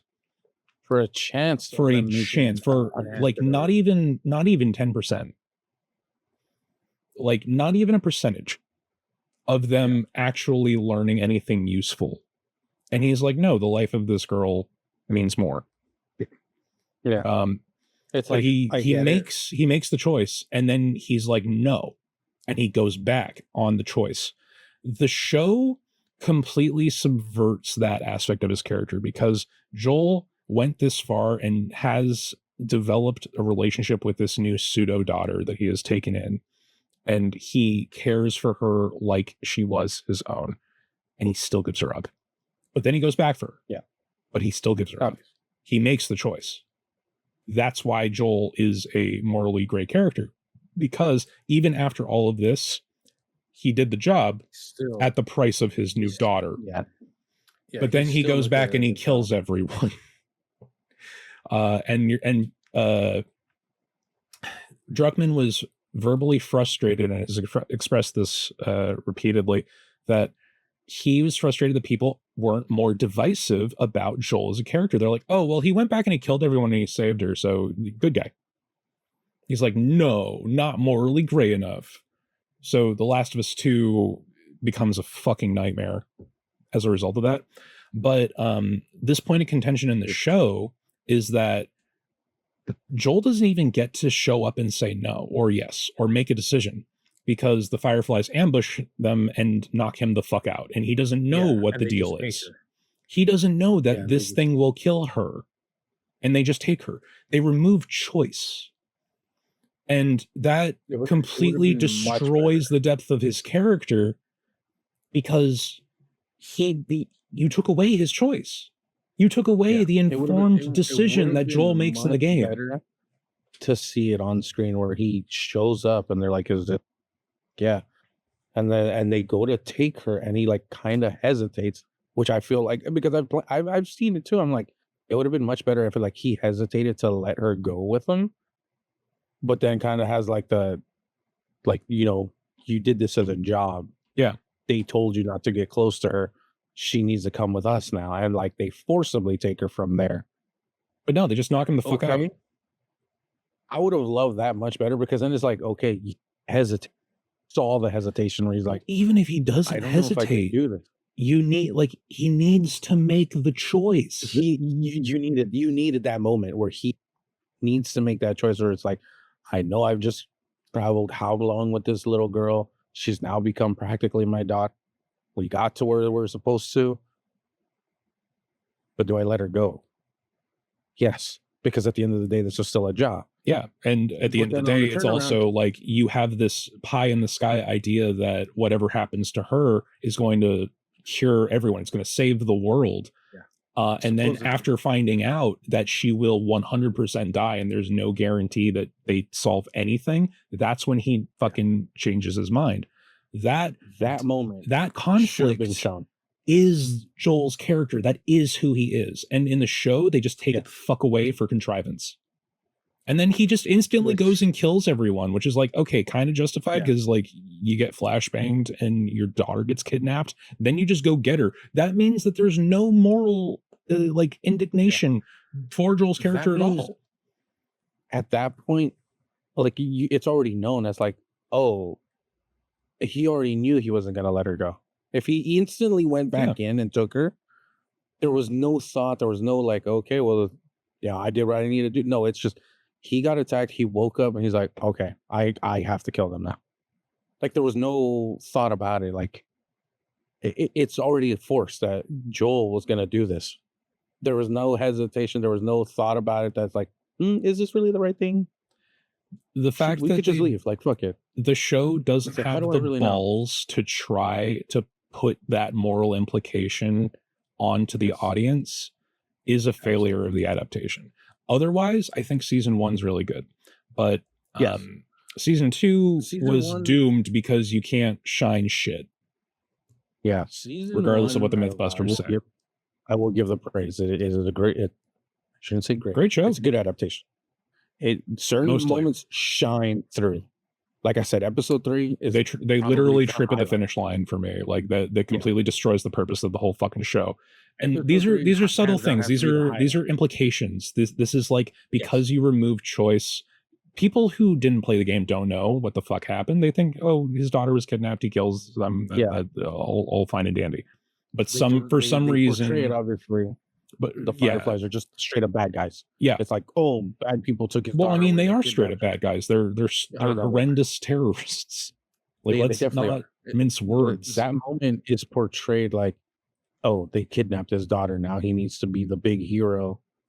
When at the Yeah. end of the day, it's like, no, he went there because there was a mission. That was He a went job. there and gave up his daughter for the chance of a better thing, and then he saw what the chance was, and he decided that it wasn't worth it.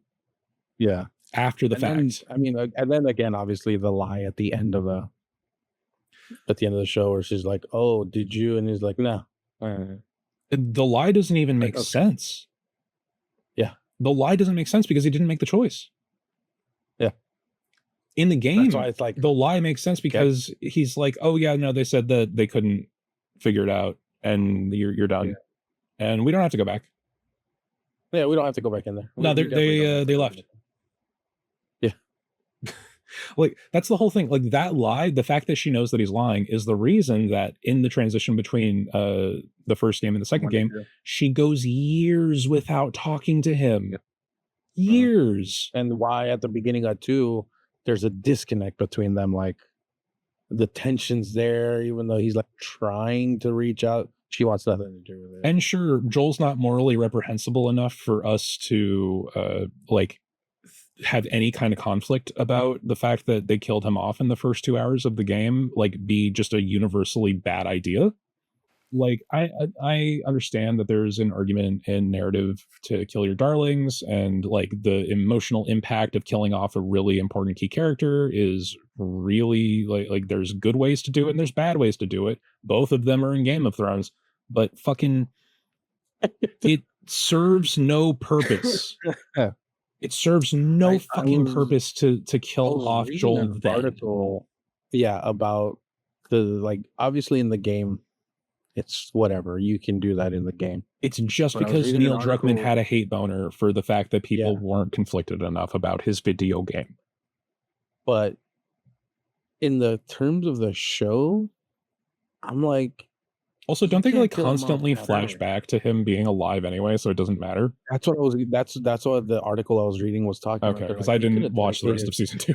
They could have dedicated an entire season or half the season to just the flashbacks before you get to the killing, but they killed Joel off so early in season 2 that it's like, oh, it accurately reflects the game. Yeah, and then they go through and then they start doing flashbacks on this. It's like, no, you should have built some of that tension. Like, you could have gone to that point right before, then do flashbacks from there, and then show why there was such a that's the problem. That's the core premise of 2 is so inherently flawed because, like, it's a revenge story on something that does, like, it doesn't build. You have no. It's a revenge story of a revenge story. Like, it's 2 revenge stories in one.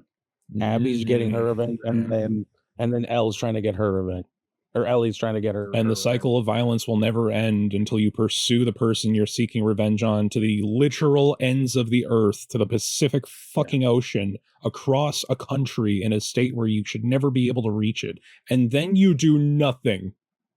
Yeah. But I feel like the way they said that, I was like, yeah, that would have made much more sense, especially if they had already had plans for a season 3. You could have extended it all the way to season 3 and then have his death in season 3. I don't know, man. If they had immediately, like, also, yeah, they did kick Neil Druckmann. Neil Druckmann, quote unquote, retired from his position as showrunner. They kicked him the fuck off set. I guarantee he overstepped the boundaries. Well, no shit. I feel like there's an entire writer's room that's saying, "Hey, Neil, I know this is how it went in the game, but this is fucking stupid. We should keep Joel around longer." Pedro Pascal's the fucking star of the show. I don't know. Like, there's no good way to make The Last of Us work. It's not after season 1. Just like the game. The first game, fantastic. Not necessary to have a second one. Did you know that there's a collectible in The Last of Us 1 that is fake superheroes, and the first one you find is Neil Cuckman as himself? No. Yeah, that's real. No. He's literally like the first collectible. It is a card of him being a mid as fuck superhero. But yeah. You can't shine That's where I shit. stand. That's where I stand with some of these live adaptations. At least those two particularly. I mean, we could go on for days. I think that there's a whole other episode about video game movie adaptations that we could really lean into it. But Yeah. just I think we're going to do the thing where we say the title. Adaptations are a bad faith argument for modern production. There's so few examples of people doing it right that Absolutely. I think that like the core problem here is inherent. The reason why we left Borderlands out. We would have had to have seen the movie to talk about it, Eric. Or Minecraft. Oh my god, I'm not. 15 fucking subs and I'll watch the fucking Minecraft movie on my channel, please. As much as Beyond would appreciate it. No, I'm gonna be real, man. I think that as long as people who work on the executive suite at any company think that there is no inherent value in new IP, that they have to attach an intellectual property to a production to guarantee that people will buy into it. Like, as long as that idea exists, I don't think that there's any chance of adaptation being sincere. I think we're going to constantly have Mindy Kaling making a Scooby-Doo show about like casual racism and sex jokes. I think we're going to just constantly suffer about the bastardization of things that we love. How many subs for Borderlands Watch Party? Well, we could just do that. That's funny. Chicken Jockey will do psychic damage to me. That's why that costs money. Oh, God. I think that's what we're going to call it for this. Yeah. I think that's all of my current gripes on Adaptation, and Beyond also, he made some good points there. Yeah, I mean, I know there were other examples we left, but, you know, I think we got our point across on how we feel about most of these. We can do a sequel episode if there are enough that offend us to call to action. So we're going to conclude here for now. Yeah. What we are planning on doing next, we wanted to play Peak, because I have yet to try it. Peak is peak. I've been told. I literally Beyond cajoled me into buying it and downloading it as we were talking about shit. So true. Why is the default maximum frame rate of this game 400? Hell yeah.